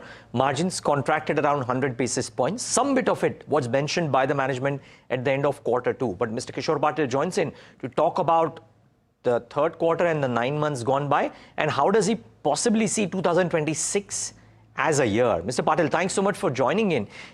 Did the quarter turn out to be, in some parameters, a bit lower than what you would have penciled in when you ended quarter 2 or H1? I mean, let me tell you, I think in terms of financial performance, if I have to say, very a shade lower than what we think. But I mean, some of the few things. One is the wage code, the impact, wage code impact significant. The second thing is this quarter we also had the increments to not 100 throughout the company, but to a sizable portion of the company. And with all this, little bit, it's a shade lower than what we would have liked. But at the same time, on many strategic things, I think we did pretty well. That's what I would say. And I'm going to come to the strategics, but I just want to get the numbers out of the way. So some bit of a large portion of the wage hike would have happened. Would some bit of the impact also be felt in quarter 4, or will that get absorbed? There will be something in quarter 4, but it will get absorbed anyway. But there will be something in quarter 4. But not as impactful as quarter 3 is my understanding of what you're trying to say. One more question. And this is now being seen for a clutch of companies. There's nothing wrong or right with it, but I'm just asking that in quarter 3 for KPIT as well, the organic growth was flattish to marginally lower, right? And it was Caresoft, Endream, integration, inorganic moves done recent past, adding to the revenues. Could that be the texture of growth going ahead for most companies, product or services, for the near term, and for KPIT in particular? Absolutely. Yeah, sorry. So absolutely, we always say that the organic growth is the key growth driver for us. And inorganic, any transaction we do to accelerate the organic growth, not the other way. So I think while this quarter, it may look like that, but that's not how we see it. We actually are very excited about the opportunities, specifically 2-3 areas. The AI-infused solutioning approach, and I talked about it also last time. But as we are progressing on that, I think next year we'll see some good traction from that perspective. Also, the whole solution approach around certain domains, I think that will drive a lot of organic growth.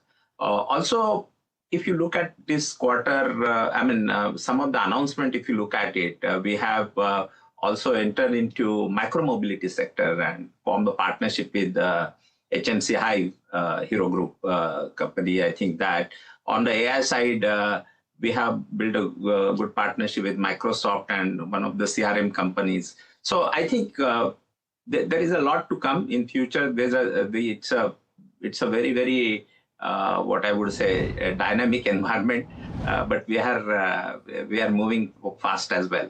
So I do believe that organic growth is the most important for us, and that will drive the growth. Got it. Viewers, remember, from in quarter 2, they mentioned about this, it's from services to solutions with AI being the key lever. Now, Mr. Patil, at the start of this conversation, you mentioned that yes, one should focus on the numbers, but there are some very exciting strategic things that have happened. One of them was done at the end of quarter 2. You mentioned 2 or 3 announcements in quarter 3, including HMCI and others. What is the standout piece that you might want to start off with, which might have a longer term implication, sir?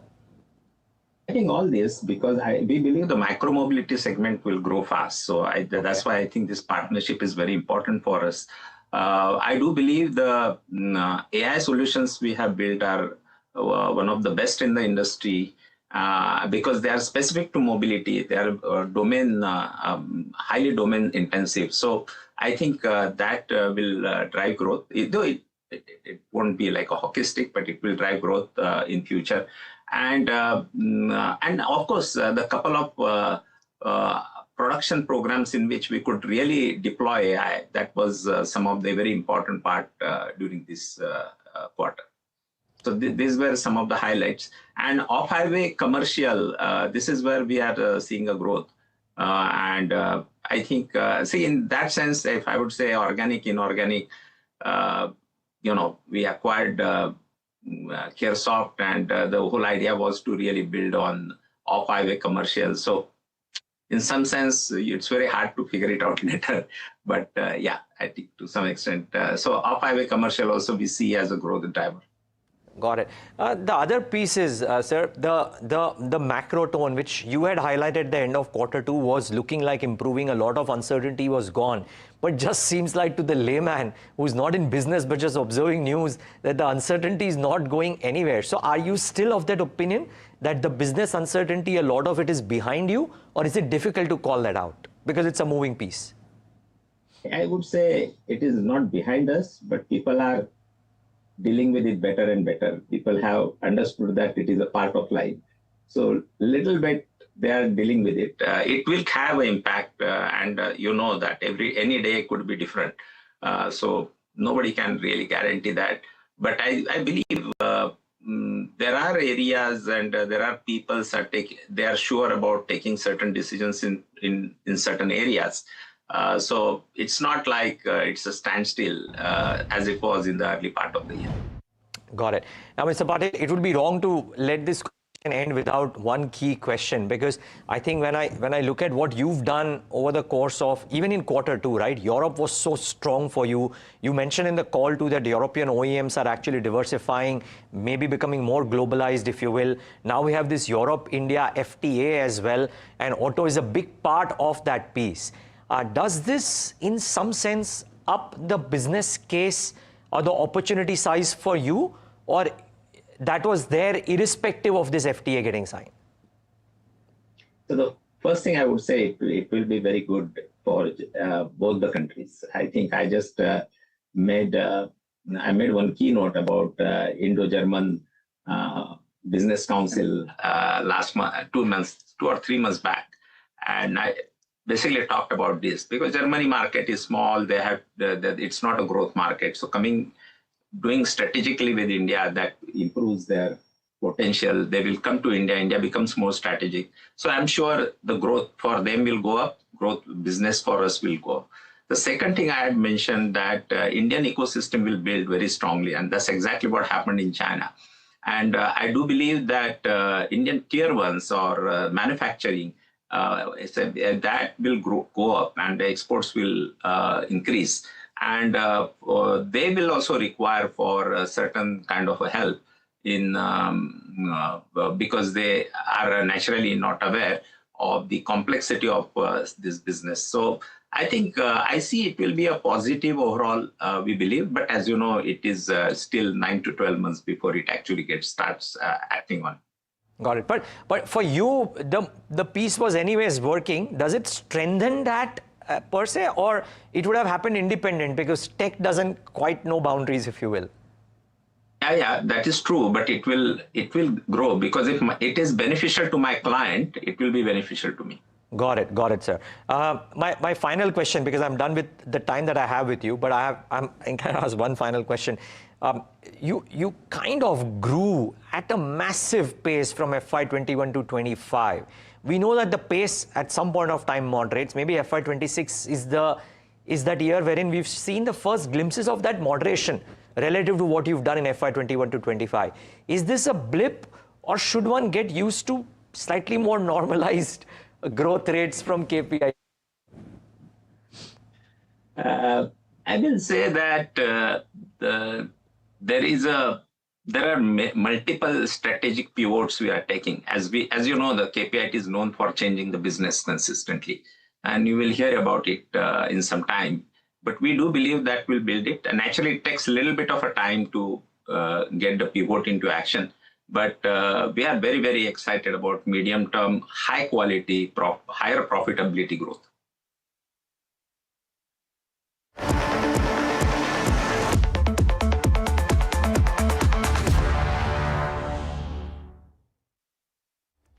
Co-presented by National Stock Exchange.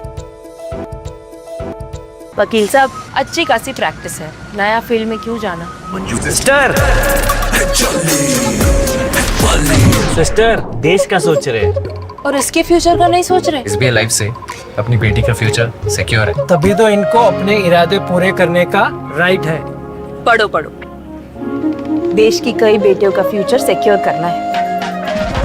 करो पूरे अपने इरादे, अपनों से किए सभी वादे। SBI life अपने लिए, अपनों के लिए।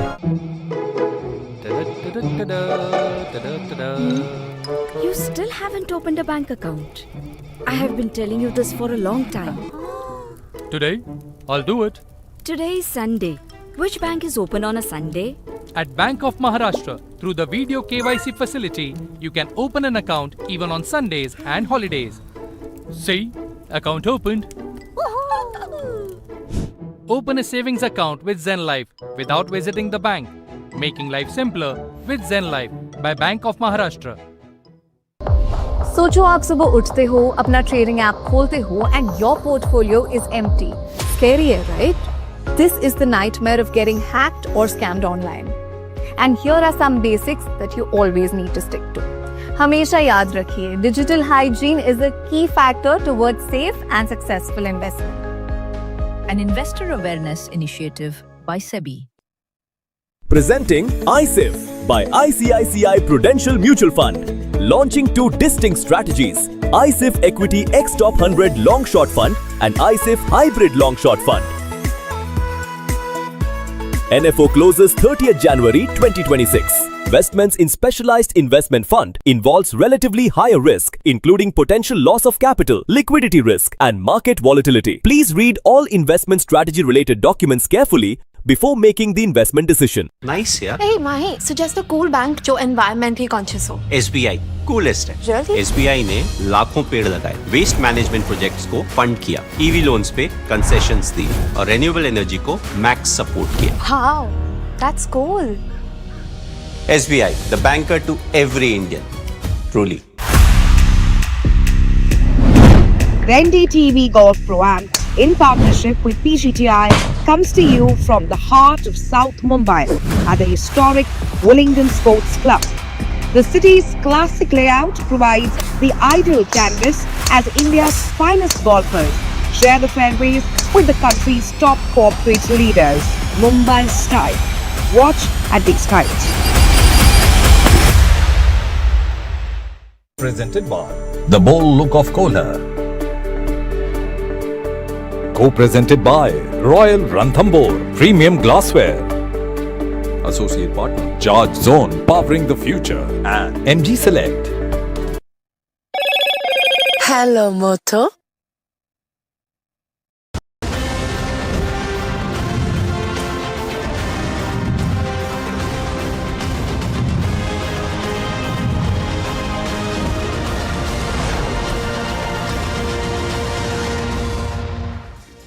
Welcome to this very special roundtable where we talk about our experiences as an editorial team when we reached out and tried to understand what Bharat wants from this year's budget. Now, over the years, a lot of coverage takes place where you speak to the same regular people, those that are powerful, influential, of course, but we wanted to go to every corner of this country and understand what Bharat truly wants. And to do this, our top editorial team went out to different parts of the country. We're sort of putting that together, what our learnings are, what we found, and what the real pulse is of what India wants. So we have everyone around over here.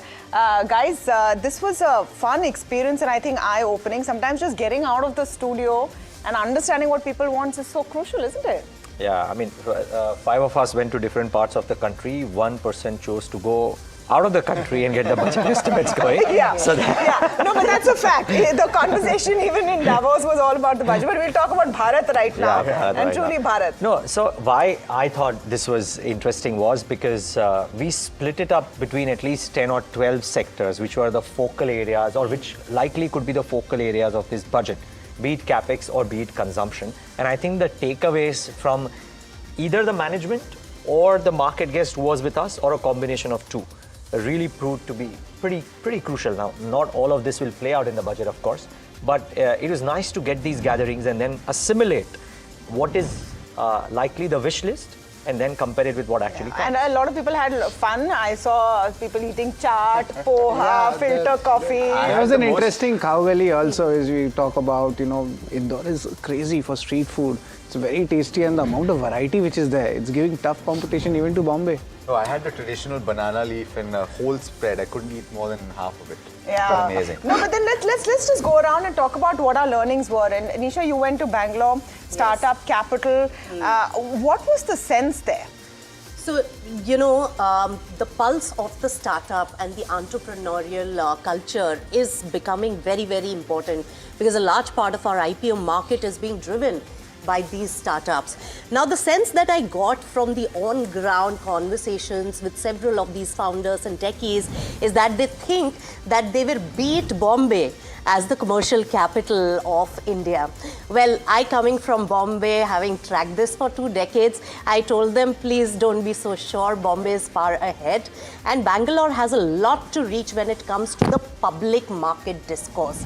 But the startup culture and the kind of money that they have generated in keeping India ahead in the tech space is really, really commendable. But they have a lot of issues because they are a new age sector, and a lot of our policy and reforms are not in line with the new age sectors. So they have been trying and lobbying and laboring with the government to get it in line with the global standards when it comes to either ESOPs, re-domiciling, tax benefits, extending the sunset if that particular project has really not culminated in that time period. So these are some of the most important demands that are coming in. But one big demand that was really very clear is coming in from the founders. They also need motivation. They dilute a lot while raising funds to build that company. Then the ESOPs are restricted and doubly taxed when it comes to while exercising and while selling.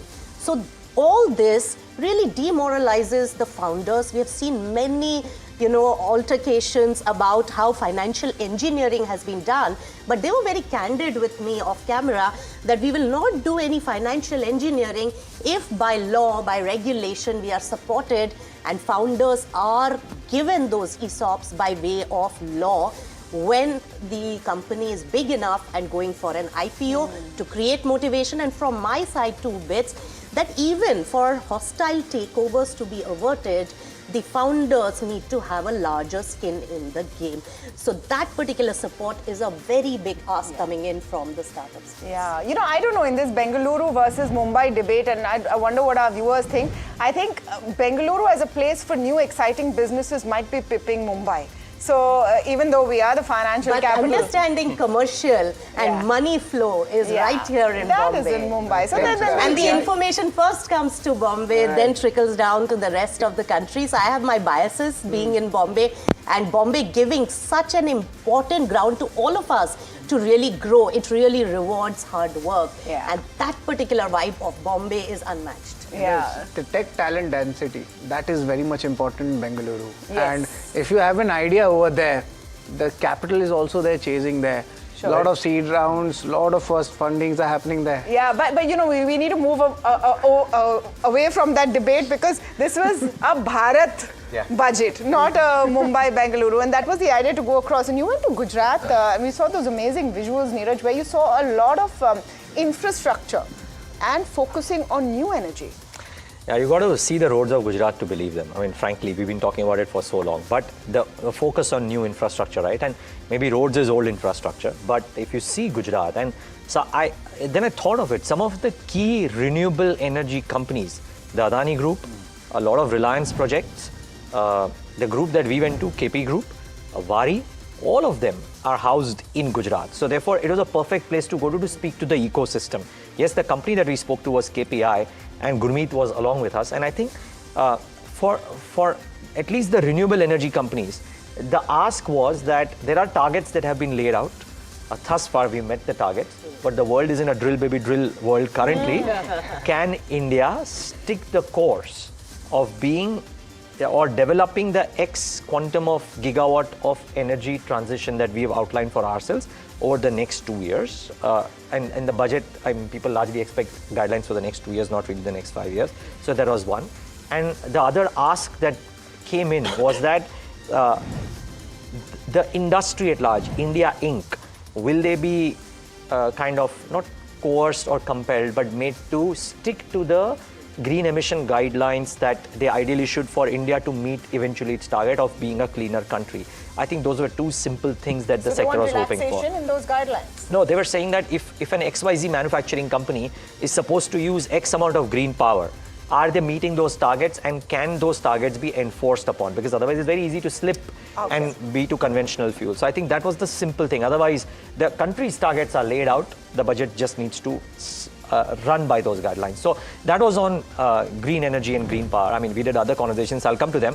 But on energy and energy transition, I think asks are fairly simple. Yeah, you know, this whole debate we had when Saurabh Mukherjee in our budget town hall sort of set the cat among the pigeons. And he came and said green energy is now an old story, is out of the window. And how strongly Ravi came back and said, I don't buy this. But if you look at the kind of investments that are taking place, it's crazy. And that's going to be one focus in the budget. I think agri is going to be another one, and Agri you saw that up close. Exactly. Agri is very much important, and luckily I was in Madhya Pradesh.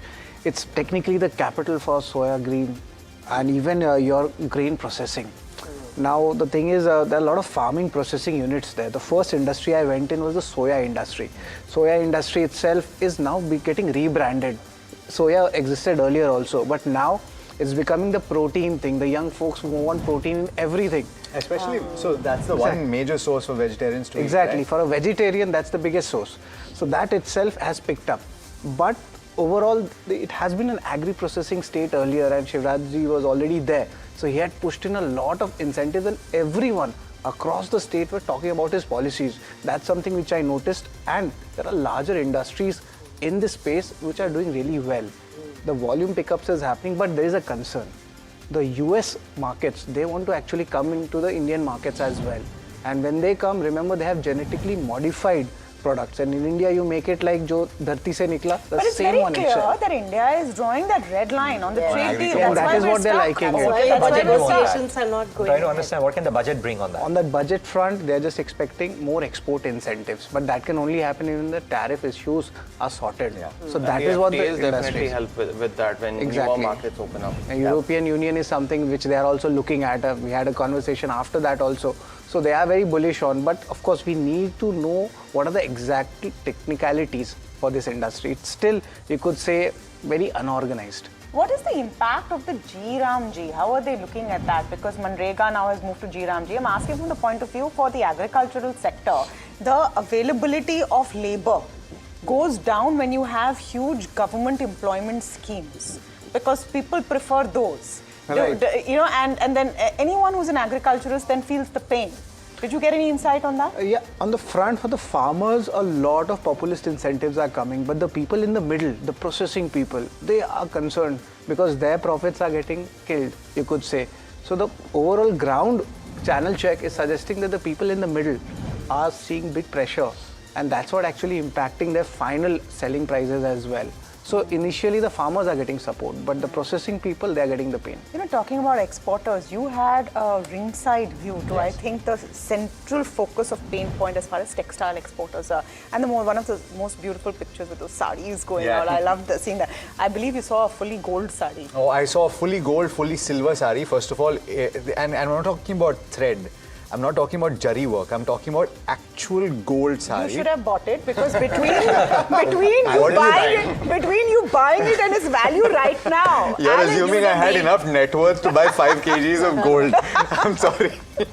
That's quite a bit. But having said that, and you spoke about exports, right? So that Coimbatore, Erode area is known for its textiles and the entire value chain. It's not just apparel manufacturers, it's also the spinners, the guys who supply to this. So this entire supply chain. Now, interesting points. There is an impact on account of tariffs. There is job loss on account of tariffs, but there is simultaneously a benefit that is being found through the GST cuts that have taken place. How? Because the biggest cuts in GST have taken place in non-cotton. So your other material that is used in fabric has dropped from 18% to 5%, and thereby the maximum implication and benefit of that is to the extent of 13%. So there are spinners that we spoke to, for example, that supply to apparel makers who are saying that traditionally we used to do X amount of cotton. We are now increasing the percentage of blends in that cotton, and that is moving through the value chain as well. So there is a certain benefit that is coming through on that front. It is bolstering their margins to a certain extent. I have a quick question. Was the talk of the EU FTA already on when you went there, and did they speak about it? No, it wasn't. No, it wasn't. So at the time when we spoke about it, we're talking about the fact that they need a little bit of assistance. Remember that Coimbatore is known for its MSMEs. There is a significant number of MSMEs in that region, and also the per capita in that region is actually double that of India. So people are doing reasonably well. There is a large IT population as well, and you've seen that. I spoke to people who've said that land prices in that region have gone up 20% in the span of just a year and a half, because real estate prices have shot up. And Alex, I think the real estate players are also making their way into these tier 2 places. Yes. Even in Indore, the plotted land developments are coming up. Chennai also is there, and even outside Chennai also, in tier 2, 3, even Ahmedabad and even Coimbatore, plotted developments have started coming in. So there is an interest. Real estate, there. Real estate. I must say, Ahmedabad, Chennai are not tier 2 at all. I mean, they are now tier 1 and tier 2. For sure. No, but for Indore, it's quite stunning. Chennai is metro city, but I'm saying Coimbatore, 60%, I spoke to a developer, 60% of her demand comes through from IT, which is incredible. So your GCCs are actually setting up in places like Coimbatore. I agree. Coimbatore, I think even the competition between states, and we had the opportunity to speak to a lot of state governments, the aggression they're showing in attracting GCCs and data centers is incredible. Pune, automobile hub. I mean, they got everything they want. Now GST bhi ho gaya, sab ho gaya. What are they expecting? A PLI scheme now?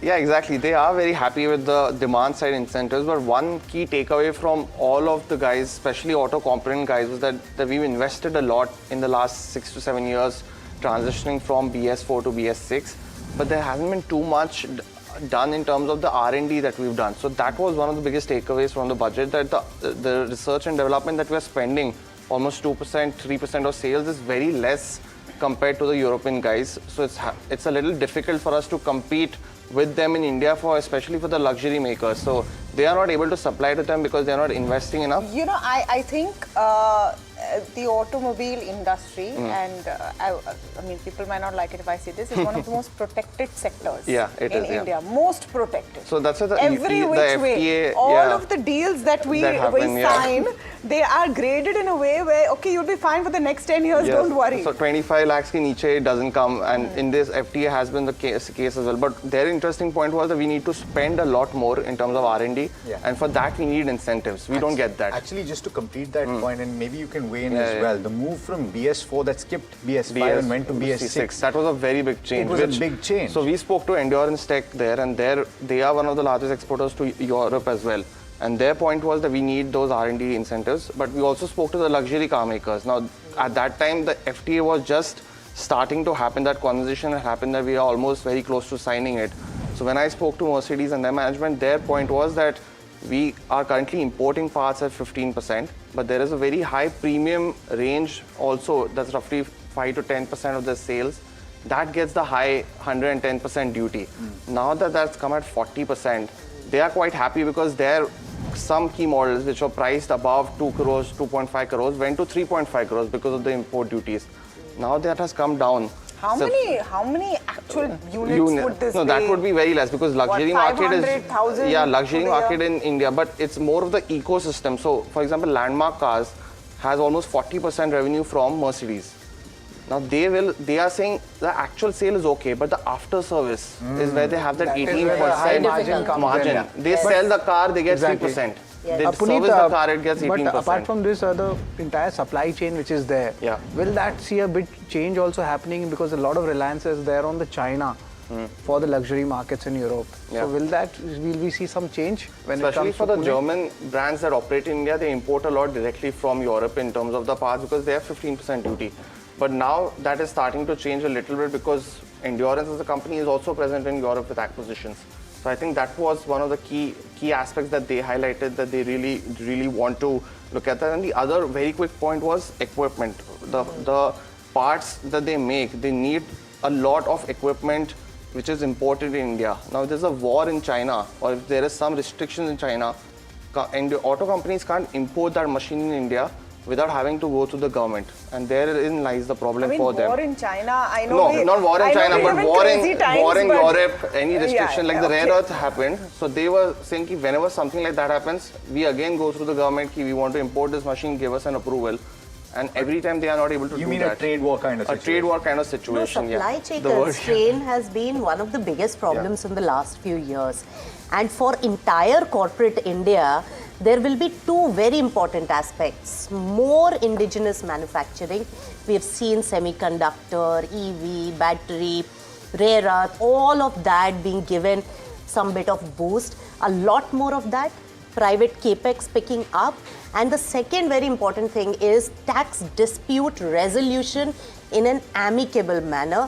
Government has done a lot, but corporate India, to really bridge that trust deficit with the government and have more surety, foreign investors being more certain about India's policy, tax settlement is one of the crucial asks where a lot more needs to evolve, and something should be seen in this budget. This is very important. Just very quick point on this. MSMEs I was mentioning. So two aspects, right? So on the financing side, because in certain cases, working capital becomes an issue when, especially if you're export oriented. So there is an ask to say, can you be given a little bit of help there to mitigate what could be a window of time when there is pain.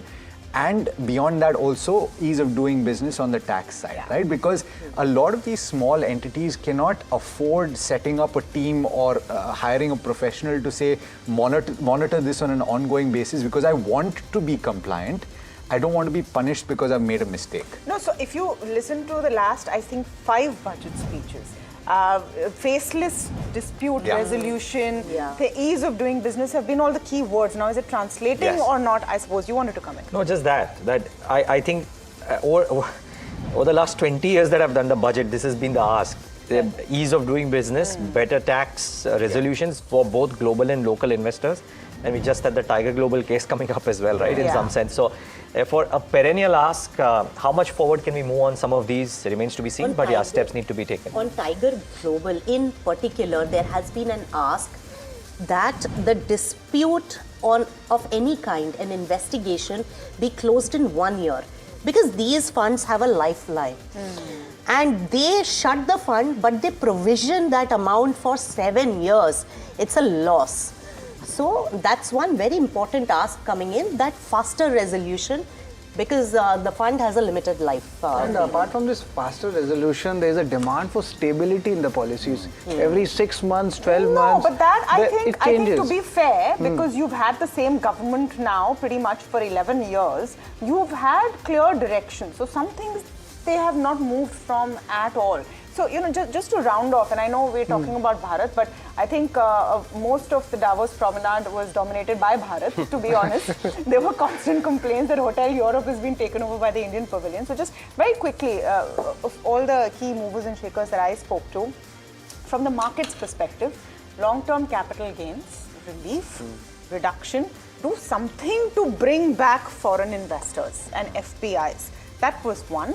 From a lot of bankers, the sense was that, can we just don't do anything, just stick to your fiscal, discipline, which this government usually does. And the other thing is, let's move on more PLIs for defense especially. I think this indigenization theme is going to be the big one. So those are some of the things that perhaps defense, we could see. yes, but you mentioned on the long-term capital gains tax, equity has been made very, very attractive over the last many years. Only in the last budget, some bit of taxation increase happened. Now the interest income on other debt, hybrid and mixed kind of products and funds, which are also important diversified investment areas and funds, they also want tax efficiency and tax being attractive for the investors, because they say that only equity is made attractive, and these come under interest income, which is full income tax that is levied on them, and it needs to be made more attractive. That is one very big ask coming in from the AIFs, alternative investment funds, private credit, debt and hybrid funds. But to be fair, equity has not been made attractive. Equity is actually very attractive at 0%. It's actually gone up to 12.5%. Yeah, it's made unattractive. And then what has been done with the derivative space also, and the whole Jane Street case also. I'm not saying it's not the right decision at all, but from an FPI point of view, then add that with the currency depreciation. I mean, in the F&O space also, there's a big kind of, ask not for the traders, but on any expiry day, the amount of volatility which the FIs get, a lot of trades for the retail, that also gets kind of impacted a lot, and we are seeing that from the days when it's changing, when the two trading, two closing sessions have come in Tuesday and Thursday. But the budget can't do anything about it. I think it'll need to be a SEBI decision that comes in at some point of time later. But on the tax front, yes, I know fixed income, real estate, everybody is asking for parity with equity taxation. I don't quite know really. Let's see. But LTCG could be a big one if it comes. I would say needs it. I don't for now. To reverse the flows. Industry is really lobbying for it. Just to close out, did you guys see markets where you all went? Because when I was returning home from Coimbatore, I passed through Market Street. It was a Monday evening and around 7:30. It was packed. It was buzzing. And I was just thinking, is that the case everywhere? Domestic consumption. Yes, it was very strong, and I must say, in Indore, the average purchase price, if you must be thinking, it's not around 50-100 bucks, 200-300 bucks for a normal food plate, and everybody. And everywhere people are filled, and it was a Saturday and a Sunday, both the days we saw, it was fully packed. Which bodes well. So I was speaking to Marico, they clearly said that what has been transformational in terms of reforms for boosting consumption is last budget income tax cut and then GST cuts. That has both boosted the consumption pattern across country. The PLI part will be something to watch, right? But because EMS companies in Pune like Syrma, the conversation, while they are not in mobile, Dixon is very big in mobile, and those are expiring in March 2026. The PLI that they get for phones, that's almost 50 basis points. Now they yesterday on the call said that we will see, we'll put our foot forward. We want the government to do it, give us incentives after March as well. But the amount that's produced in India already covers 99% is all manufactured in India now. So if they want to get into nuclear PLI amongst others, that'll be something to watch. This is not the time perhaps for the government to pull the rug. Pull the rug, exactly. Yes. Under what is working. Their point is we've given you enough for the domestic industry to thrive. Now you want more for exports as well. So Dixon right now, and while the stock has done well today, largely the results were weak on this aspect of margins. Recovered finally. So there is that from 2026, what will happen, they don't know. They are hoping for some PLI benefit that continuing in those segments, but it's very limited because he's one of the biggest, 80% of mobile manufacturing in India is one company. So might be other segments that you would want to boost amongst others in electronics. Okay, so a lot of learnings from the ground, from the entire team coming in on NDTV Profit. But remember, there is so much more coverage, whether you see it on our website, whether you see it on our social media handles, whether you see it on all of the shows that we do. So a lot of granular detail there as well. But our attempt has been to bring your voice together ahead of the budget. And of course, this is the destination that you watch for all your budget news. Thank you so much for joining us.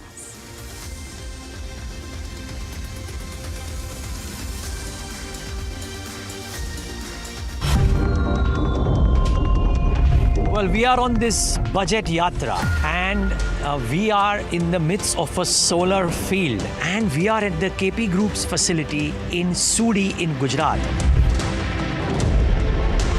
At the Biswa Bangla Gate, New Kolkata meets old industry. From Century Ply to Titagarh and Berger Paints, the message ahead of the budget is clear. Growth needs clear policy support.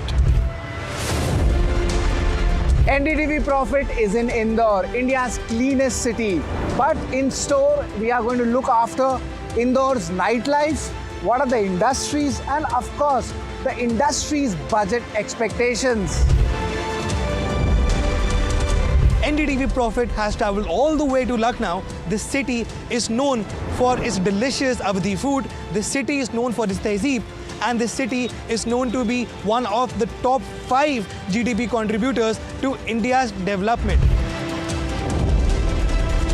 Budget for Bharat travels to the city of Bengaluru, a city which has given us so many innovators, so many startups. I'm spending time in a startup hub to get a pulse of the city and to find out what the startup founders want from the finance minister.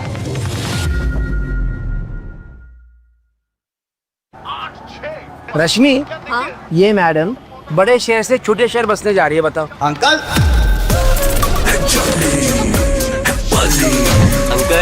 India के छोटे छोटे शहरों में ही तो है बड़े बड़े अखाड़े। नए नए दावपेच सीखेगी और फ्यूचर में मेडल जीतेगी। और बेटा इनका फ्यूचर? बड़े पापा, SBI लाइफ से इनका फ्यूचर सिक्योर है। तभी तो इसकी जीत के इरादा पक्का है। डरो पूरे अपने इरादे, अपनों से किए सभी वादे। SBI लाइफ अपने लिए, अपनों के लिए। Presenting iSIF by ICICI Prudential Mutual Fund. Launching 2 distinct strategies, iSIF Equity X Top 100 Long Short Fund and iSIF Hybrid Long Short Fund. NFO closes 30th January 2026. Investments in specialized investment fund involves relatively higher risk, including potential loss of capital, liquidity risk, and market volatility. Please read all investment strategy related documents carefully before making the investment decision. The global plastics industry comes together at Plastindia 2026, the world's largest plastics exhibition. Visit and explore opportunities from 5th to 10th February at Bharat Mandapam, New Delhi. Nowadays, fake UPI handles are posing as trusted brokers, advisors and trading platforms. और अगर आपने double check नहीं किया, तो your money goes straight into the scammer's pocket. SEBI is stepping in with 2 major shields, जिसे design किया गया है to protect you, the investor, from shady intermediaries and fly-by-night scammers. Use कीजिए validated UPI facility और safeguard करिए अपना hard-earned money. An investor awareness initiative by SEBI. My bhai, do you know any cool bank जो digital first हो? SBI coolest है. What? Digital loans 30 minute में. AI models 140 plus. YONO users 9 crore. Daily UPI transactions 33 crore. Cool तो है. चलो. SBI, the banker to every Indian. Truly. Hello, Moto.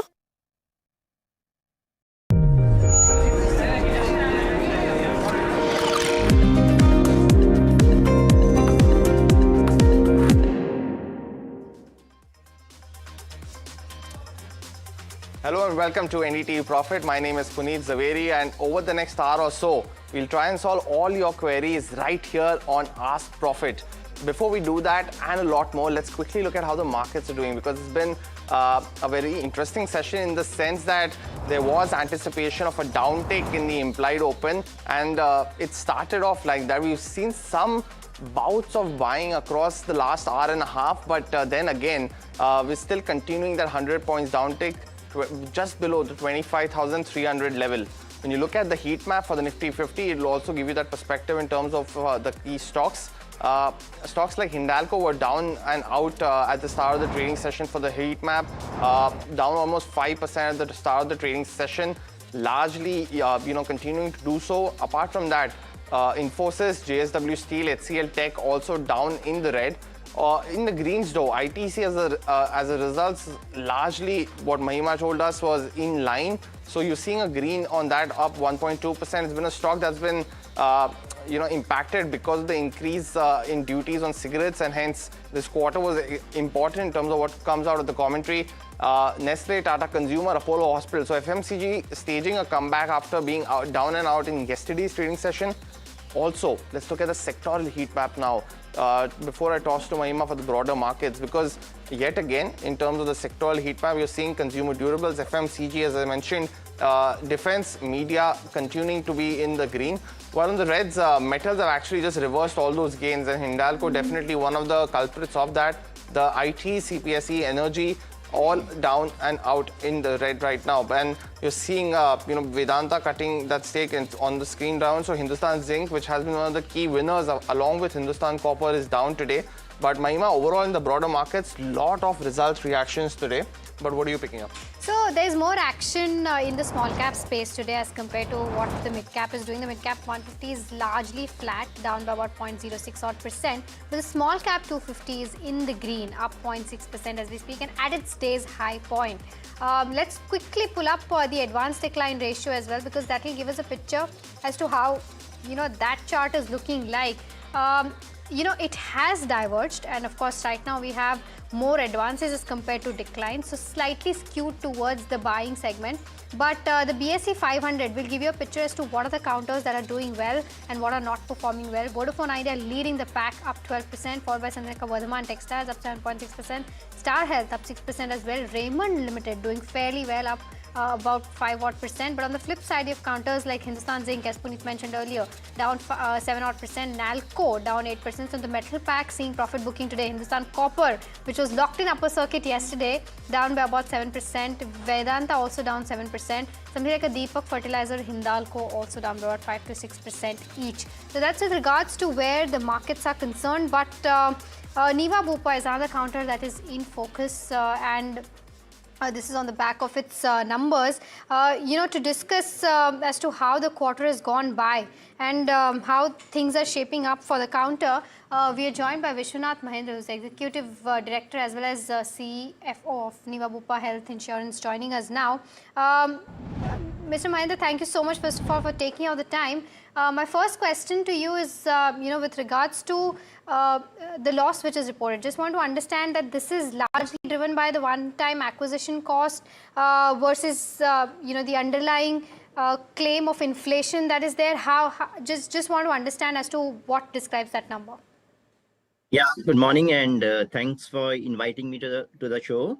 So just to address your question, let me take a minute to explain this loss which you are seeing. It is reported loss on IGAAP basis, Indian GAAP basis. And the reason goes back mid of last financial year, when there was a change in accounting of long-term policies. And that's something which has dragged for a few more quarters. But just to show you what is the underlying real economic performance, we also get our accounts audited by our statutory auditor on IFRS basis. And those have been published, available in public domain, including in stock exchanges and our website. So there, if you see, and there's a complete matching of premium and claims and cost of acquisition. There we have shown a profit of 208 crore for these 9 months and 77 crore for this last quarter, which is Q3. And both have shown growth over last financial year. So that's the real, measure of our economic performance. Mr. Mahendra, good morning, and thanks so much for joining us today. It's Puneet this side. Largely, a couple of questions. One on your claims ratio. It has seen an inch up for the 9 months basis, what I'm talking about. The overall at 65.4, it's up almost 120 basis points. You've also seen the retail claims ratio largely been in line at 67%. Now, probably the market expecting it to reduce is what the expectation was. Any view that you can offer on what is the company's targeted numbers in both these aspects? Where do you expect it to go? Yeah. So if you see overall loss ratio, of course, it's also a question of composition of retail versus group, and group also has different component.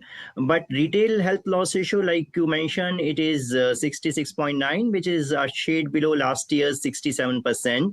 And given this, medical inflation, given all those change in mix between new renewal, etc. So we are very comfortable for this ratio to be stable, which is at 66.9%, 67%.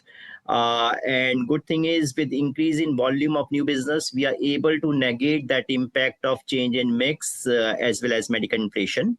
So that's something which is very positive. Mr. Mahendra, on your any view that you can offer on the combined ratio as well, largely at 108%, I'm sure you'd want to reduce that, but any medium-term guidance, if not the near-term, FY28, where do you expect this number to go? Yeah, Puneet, here also I'll draw your attention to IFRS combined ratio, which is 102.9%, and that includes one-time impact of this new labor codes, which is 20 crore. If I remove that one off, it is 102.6%, which is 80 basis point better than last financial year, 9 months. So that is really showing a good trajectory. This year we should be better than last year by close to 1% or 100 basis point plus. That's a trajectory we are looking at currently. And idea is every year to improve it by 120 basis points so that we can be below 100, let's say, in FY28. And what that translates to, and this is IFRS, which has more stringent definition. So if you are, let's say, in 99 to 100% combined ratio, you are in the vicinity of mid to high teens return on equity. So that's been our endeavor to keep giving the real value to customer in terms of better claim settlement and grow this business profitably to give appropriate return on equity to investors. Got it, Mr. Mahindra. Thank you so much for taking out the time. So I think from your answer, I believe that normative range of 97 to 98% that you've guided for should be achieved in the next year anytime, correct? Mahima, so it is 98 to 99% on IFRS basis, because I just wanted to clarify this number because definition is different. All right, okay. Thank you so much, Mr. Mahindra, for taking out the time and helping us with all those candid answers that you gave. We look forward to speaking to you in Q4 as well. But with that, viewers, time to take all your stock-related queries. We understand that this is earnings heavy season and a lot of management conversations that keep coming and going in between your questions, but we promise that we'll answer all your questions in today's show. We're also joined by CA Tapan Doshi, research analyst at www.catapan.in, and Raja Venkatraman, the co-founder at NeoTrader, joining us now. Welcome to both of you, gentlemen. I'll take up the first question, and this is from Prakash, who's writing us from Chennai. He's wanting a view on IEX, and he says that he's booked out from Tata Power at around 400 rupees. He invested that money in IEX and now is in a loss. He wants to know if he can wait further or book his losses at the current moment. Raja, I'll come to you on this one specifically. From a slightly short-term perspective, what would you suggest? Yeah, IEX had been going through a consolidation, and the recent breakdown which has happened is clearly indicating that there could be more pressure to the downside. So I would say that it is a call for exit, but exit on a rally. The stock is showing some signs of rebound here, but overall prospects of IEX remains muted. So any rally to closer to the region of around 135 levels could be a good opportunity for one to exit. The view, Raja, and welcome to the show. The next question that's coming in is on Olectra Green Tech. Now, our viewer actually has been holding this 2,000 shares at 1,234. So he's currently sitting on a loss, asking if he can hope, for any kind of incentives for EV bus manufacturers. That'll be something that'll be very big boost to this industry, Kirtana, and I hope that comes out. But let me welcome in Tapan Doshi as well. Tapan, your quick view on Olectra Green Tech. It's an expensive stock in that in compared to the other automakers, but any view that you can offer, Kirtana? Yes, of course. Hi, Puneet. I think maybe we can wait for the budget or something comes from the EV side. And of course, if you see the performance, overall sales and profitability is good. But yes, because the stock is so much, valuation is on high, so that's why it's corrected a bit. But yes, it has fallen a lot. I think you can wait for some time more, maybe, and wait for the budget, then take a call. Maybe something on the EV part, maybe government will be announced. Just wait for these few days at least. Got that view, Tapan. The next question that's coming in is on Paytm. It's a stock that's in focus also today. The company came out with its earnings yesterday. The con call happened today, but not too much reaction is what we're seeing on the stock. And viewers actually bought it at 1,300 rupees per share.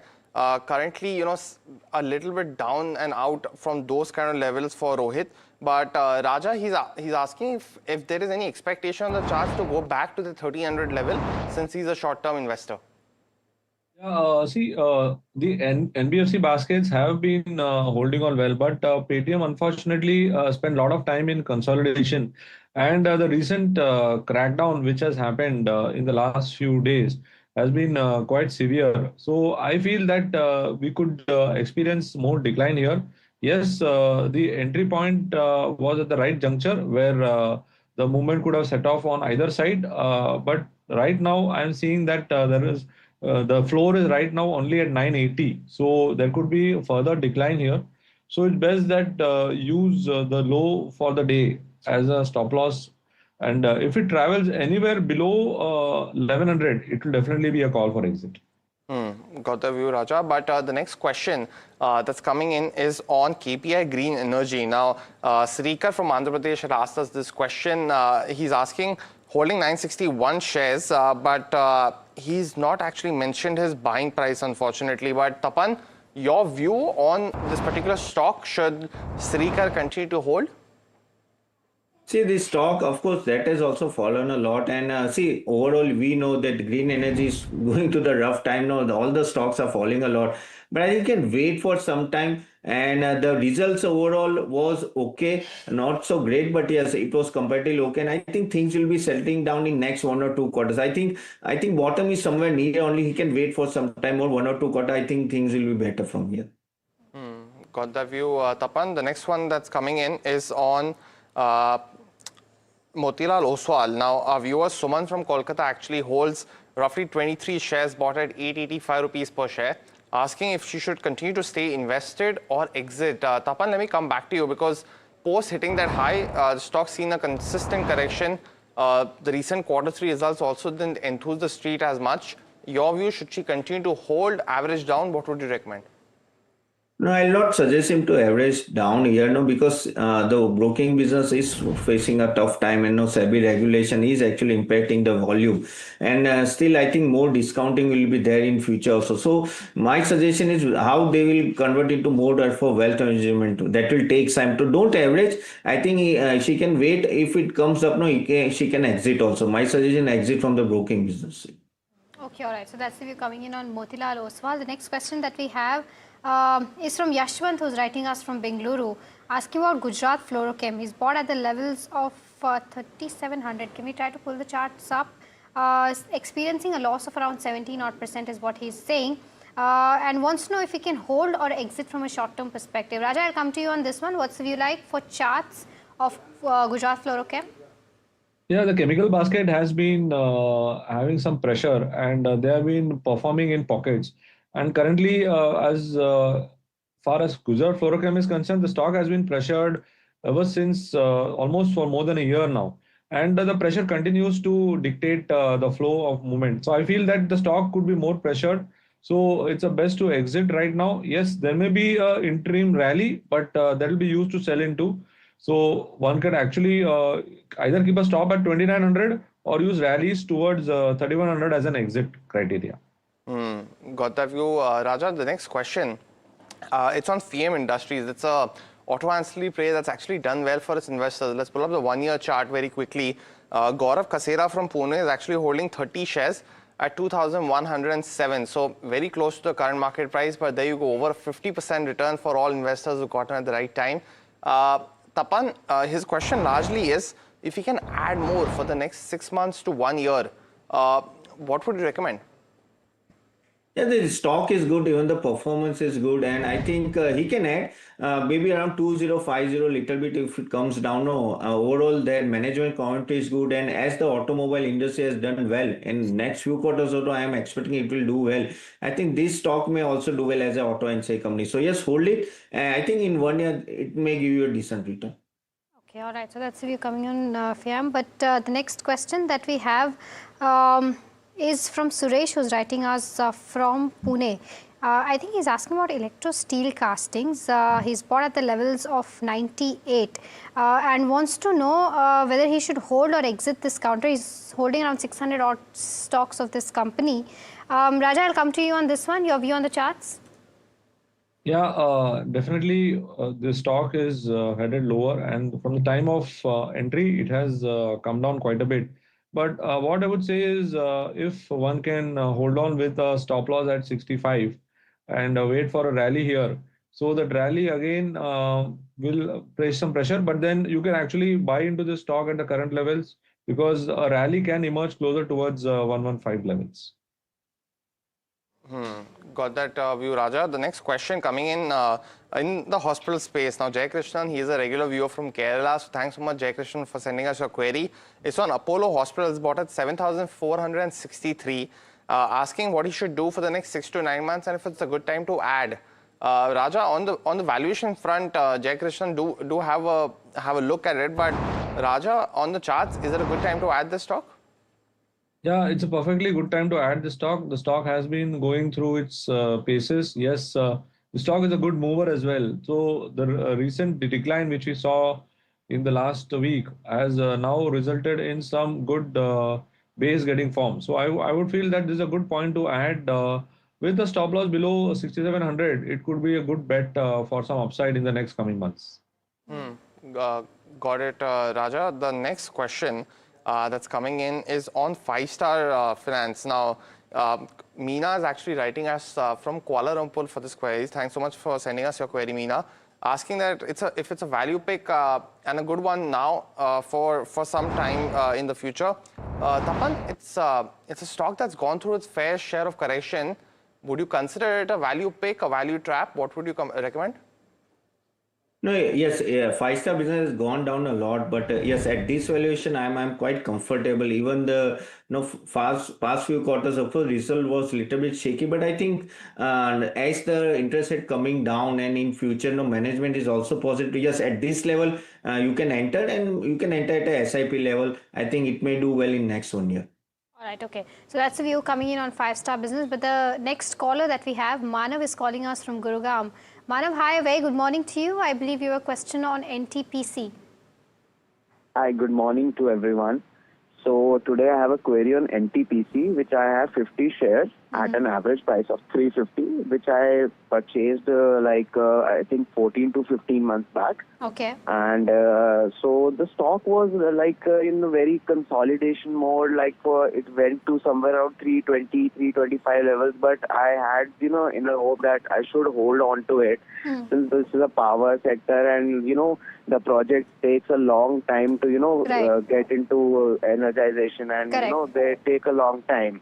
Right. And since I'm hopeful in the budget as well that I might hear some, we all might hear some good positive news on some power sector. So I'm hopeful on counting on that also. Got it, Manav. So, yes. Yeah, so should I hold on to it for another good long years, 3-4 years? Got it. Okay, Manav. Got your question. I'll take this up with Tapan then. Tapan, your quick view on NTPC from a long-term perspective.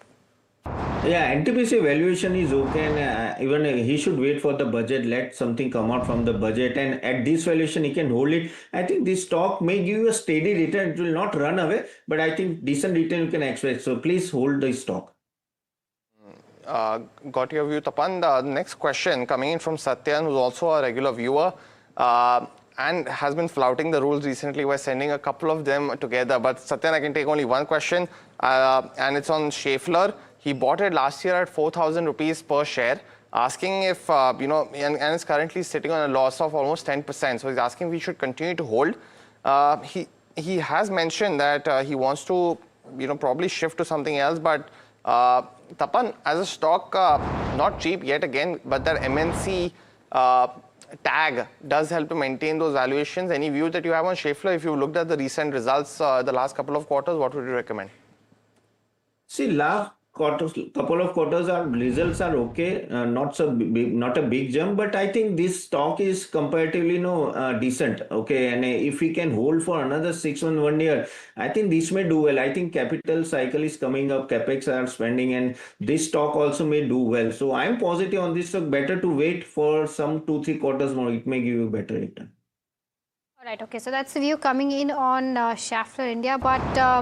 Viewers as well as our guests, it's time for a rapid fire round. Raja and Tapan, we'll try to throw as many questions as possible at you, and you try to keep your answers as short as possible to buy, sell and hold. The first question that we have is from Saurabh Banerjee, who's writing us from Ranchi, asking about Ola Electric. He's got 1,000 shares of this counter. Should he wait or hold for the next 6 odd months? His buying price is 105. Raja, your view? Hold. The next one is Time Technoplast, and our viewer Sriram is holding at 50 rupees is what he's mentioned. So it's at 180, so he's done very well. Should he continue to hold, Tapan?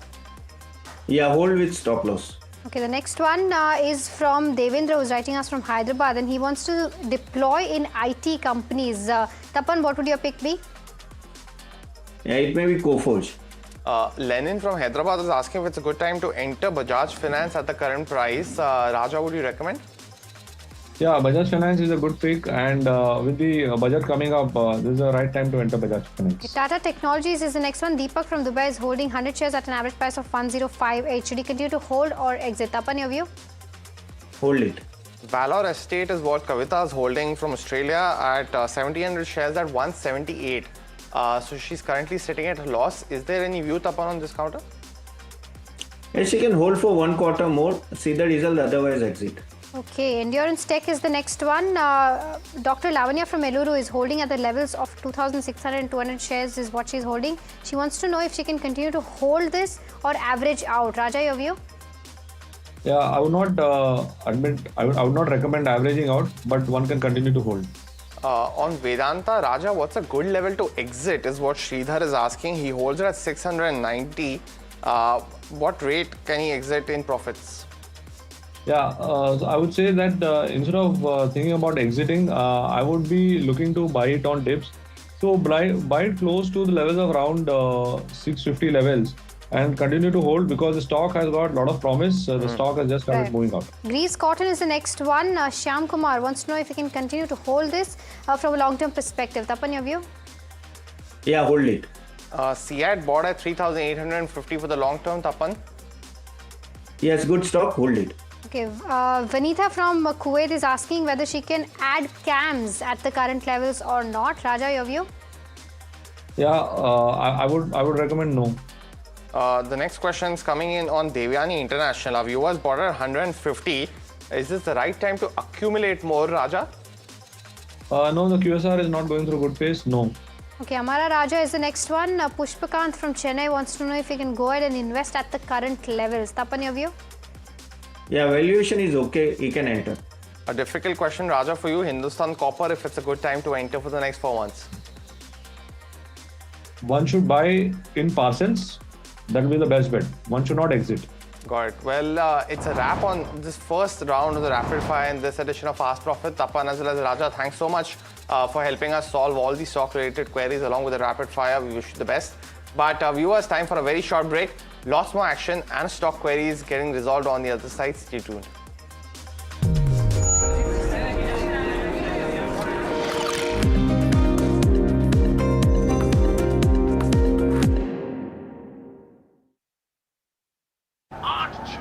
रश्मि, हाँ? ये madam बड़े शहर से छोटे शहर बसने जा रही है, बताओ। अंकल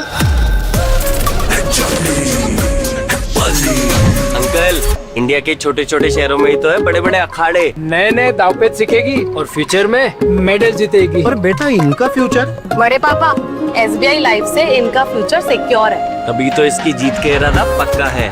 करो पूरे अपने इरादे, अपनों से किए सभी वादे। SBI लाइफ अपने लिए, अपनों के लिए। Presenting iSIF by ICICI Prudential Mutual Fund. Launching 2 distinct strategies, iSIF Equity X Top 100 Long Short Fund and iSIF Hybrid Long Short Fund. NFO closes 30th January 2026. Investments in specialized investment fund involves relatively higher risk, including potential loss of capital, liquidity risk, and market volatility. Please read all investment strategy related documents carefully before making the investment decision. सोचो आप सुबह उठते हो, अपना trading app खोलते हो and your portfolio is empty.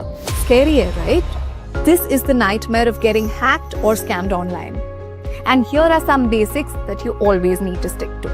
हमेशा याद रखिए, digital hygiene is a key factor towards safe and successful investment. an investor awareness initiative by SEBI. माही कोई कूल बैंक सजेस्ट करो ना जो सोशली कॉन्शियस फिर तो SBI कूलेस्ट है। Really? SBI ने होनहार बच्चों को स्कॉलरशिप्स दी, गांव के यूथ को ट्रेन किया, स्पेशली एबल्ड को सपोर्ट किया, विलेजेस को अडॉप्ट किया। That's so cool, man. SBI, the banker to every Indian. Truly. Budget 2026 isn't just about numbers, it's about direction. It's about growth. And at NDTV Profit, we are tracking it from the ground up. We bring you market-moving insights with the most credible voices. It's about your wealth.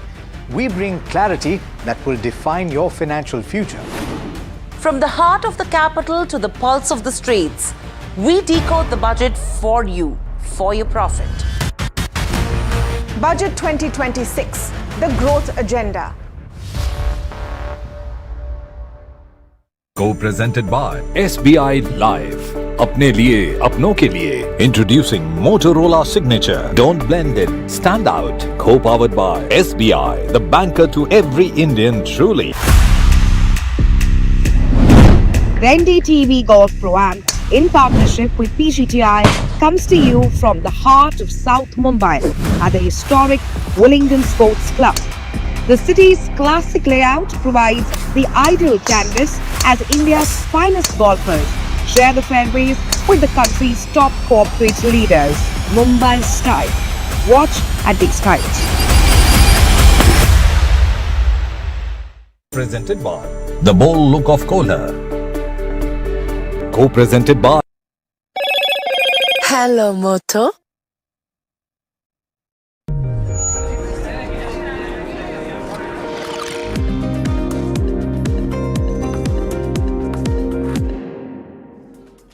Welcome back. You're watching Us Profit here at NDTV Profit. For viewers who are tuning in, you can either give us a call and ask your queries, or also WhatsApp us on the numbers that will flash on your screen up there. Before we take on your questions, a quick look as to how the FNOQs are looking like right now, and we have Puneet standing by to help us decode exactly that. Puneet, over to you. Well, some key stocks which are rebounding definitely back is from the consumption space. We spoke about it at the start of the show, and that's visible in ITC, HUL, Asian Paints amongst others being in the green, but largely a screen dominated in the red. So the metal pack impacted, so is the IT not reacting too well, Tech Mahindra, HCL Tech amongst others.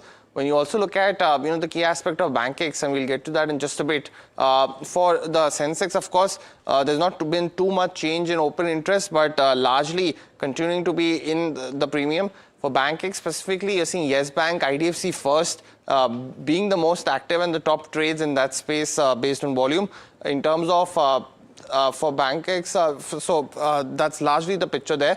In terms of long build-up, you've seen Vodafone Idea as well as PG Electroplast as the key stocks that are the most active. 12% up move on Vodafone Idea today, while PG might be a big beneficiary probably from Syrma's earnings amongst others. In terms of short covering, Blue Star definitely had a quarterly result which was impacted by labor codes, but the street has given it a positive view of 4.5%. So is Premier Energies. In terms of long unwindings, NMDC and Tata Steel are the couple of counters that are under pressure today, while Nalco and Hindustan Zinc continue to see build-up of shorts, and Hindustan Zinc up 7%. So that's largely the BSE FNO setup. A lot of metal pack that's under pressure today. Metal pack under pressure and probably seeing some profit taking now. So people who had FOMO for Hindustan Copper and Hindustan Zinc rally are probably feeling a tad bit better today. But moving on to your stock related queries, we've got our next question, and this is from Sharat, who's writing us from Tirupati. And of course, before I go on to that, let me welcome in our guest for the day as well. We have Rajesh Bhosle as well as Astha Jain joining in. Welcome to both of you, and thank you so much for taking out the time. Sharat is asking about TrueAlt Bioenergy. He's got 30 odd shares at the levels of 496 and got the allotment in the IPO. He says that he wants to know from a long-term perspective, can he continue to hold or maybe switch to something else? Astha, a very good morning to you. Your view on TrueAlt? Hi, good morning to everyone. If I talk about TrueAlt, yes, the IPO came recently, and what we have seen, the pricing was decent. in the IPO, but stock was not able to perform so strongly on the forces. And what I believe the main reason behind that there were certain risk which turn out to be fair, I suppose, for this counter, and they were mainly dependent on the sale of ethanol. So I think the major dependence on the sale of the ethanol was the major drawback, and hence we have seen that the IPO, which came at 496 issue price, and it was valued at around 29 times of price to earning multiple, was not able to sustain. I think this is the company which is one of the largest biofuel producers in the India, but we really need to see how they will perform on the earnings basis, because that is the only place where we can see some sort of smoothness in the valuation if earnings are strong. So right now, just wait for the earnings and then make any call in this counter. Till that, hold the counter is what we are suggesting. All right, so that's the view coming in on True or Bioenergy. But the other counter that remains in focus is Dabur. Now, it did come out with its Q3 earnings yesterday. Numbers were largely in line with what the street was expecting. Volume slightly below what was expected from analysts. But overall, there is positive commentary coming in with regards to where the long-term targets are concerned, and management has also highlighted early signs of demand recovery in Q3. To discuss all of this and to understand as to how things are shaping up in FMCG as a whole, we are joined by Ankush Jain, who's the CFO of Dabur India, joining us now. Ankush, thank you so much for joining us. Always a pleasure speaking with you. My first question to you is with regards to where volumes stand. We've seen gradual volume recovery in the past 2 quarters for a lot of FMCG names. Just want to understand, this time, the other staple names that came out with the numbers could and were actually able to post a high single-digit growth in terms of volumes. Just want to understand this 3%. Can you improve from here on, because it's slightly below with what analysts were expecting? Yeah. Good morning, Mahima, and good morning to all your viewers. Yes, our volume increased by 3%. But just to give a broader context first, to everyone, our RSO increased by 6%, and PAT, in fact, was a strong double-digit growth of 10%, so which is after almost 2 years. So 10% increase in PAT, driven by efficiencies, even operating margin improved by 30 bits and grew by 7.7%. Now coming back specifically to volume, volume is also a gradual recovery. From Q1 and Q2, it improved. It has sequentially improved, and we are seeing definitely positive signs post GST transition. September, October, and little bit of November, there was some GST transition-led disruptions because the trade was holding, higher MRP-led products, and they were waiting for lower MRP-led products to get into the market, and so were consumers waiting for. But having said that, there is a gradual improvement. Our December is better than November, and November was better than October. And January also, as we step into, we are looking a higher volume growth than what we saw in Q3. So we are optimistic that things post GST stabilization and cut is likely to improve from here, and we expect Q4, therefore, to be marginally or slightly better than even Q3 with all the initiatives of ours. So things are looking much better than what they were. Can you quantify that for me, Ankush, the volume growth that you'll be looking at from here on? Yeah, so while it will be difficult and it's too early in January, we are still in too early, but I think it should be better than what we have given in Q3, because Q3 got impacted because of GST transition, but Q4 will be better than this. I think so at this point. Okay, fair enough. Ankush, with regards to your EBITDA margins, slight improvement is what we've seen this quarter, but there were no price hikes taken. And you did say in your con call that you are planning to take price hikes in Q4.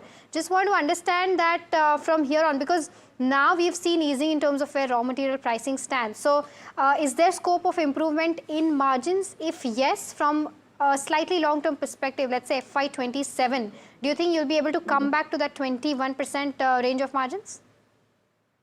I think the margins from here on should improve. Yes, we did not take any price increases. In fact, we had to reduce prices because of the GST cut. But going forward, we will be taking only very calibrated price increases. Wherever inflation persists, So to protect our margins, there only they will be taken, and from next year we would obviously resort to normal price increases. And we also follow the competition. Wherever we are challengers, we follow the competition. Wherever we are leaders, we see our internal dynamics in terms of cost, etc. So there will be, but however, having said that, next year I see more volume-led and slightly top of price increases depending on inflation and competitive context. But EBITDA margins should improve definitely, given the fact that this year, and this year, we improved our operating margin by 30 bits. This was despite the fact we saw almost 6% inflation, and our GST benefits went away, which was substantial. Otherwise, our operating margin would have grown by double digit. So despite the one-off, we were still able to increase our operating margin, and going forward in Q4 also we expect the same. And with volumes likely to improve further, next year also it would, because we will get efficiencies in operating leverage. Plus, we expect the inflation to moderate, which will give us room to also invest further in advertisement. So we are positive for Q4, and even next year, things have definitely started improving. One last question, Ankush, with regards to what you said in your con call. You are seeing, improvement in terms of where demand stands, but how is the divergence between urban as well as rural demand? So in fact, urban and rural demand still continues to be high than urban, and it has been almost now 8 quarters or so. But, the gap between the urban and rural has come down. What it means, if a rural was growing by 500 bits or thereabouts higher than urban, currently the gap has come down to 300 bits. And both, from December onwards, now coming from December onwards, urban and rural have again started picking up, while October, November got colored because of the transition. But urban also has started going up, inching up, while rural still continues to be higher, but the gap has reduced though. Yeah. All right, Ankush, thank you so much for bringing us those details, and of course taking out the time and speaking with us at NDTV Profit. Yeah, thank you so much, Mahima. Yeah, always a pleasure speaking with you, Ankush. But viewers, that was Dabo for you. Q4 for sure looking stronger than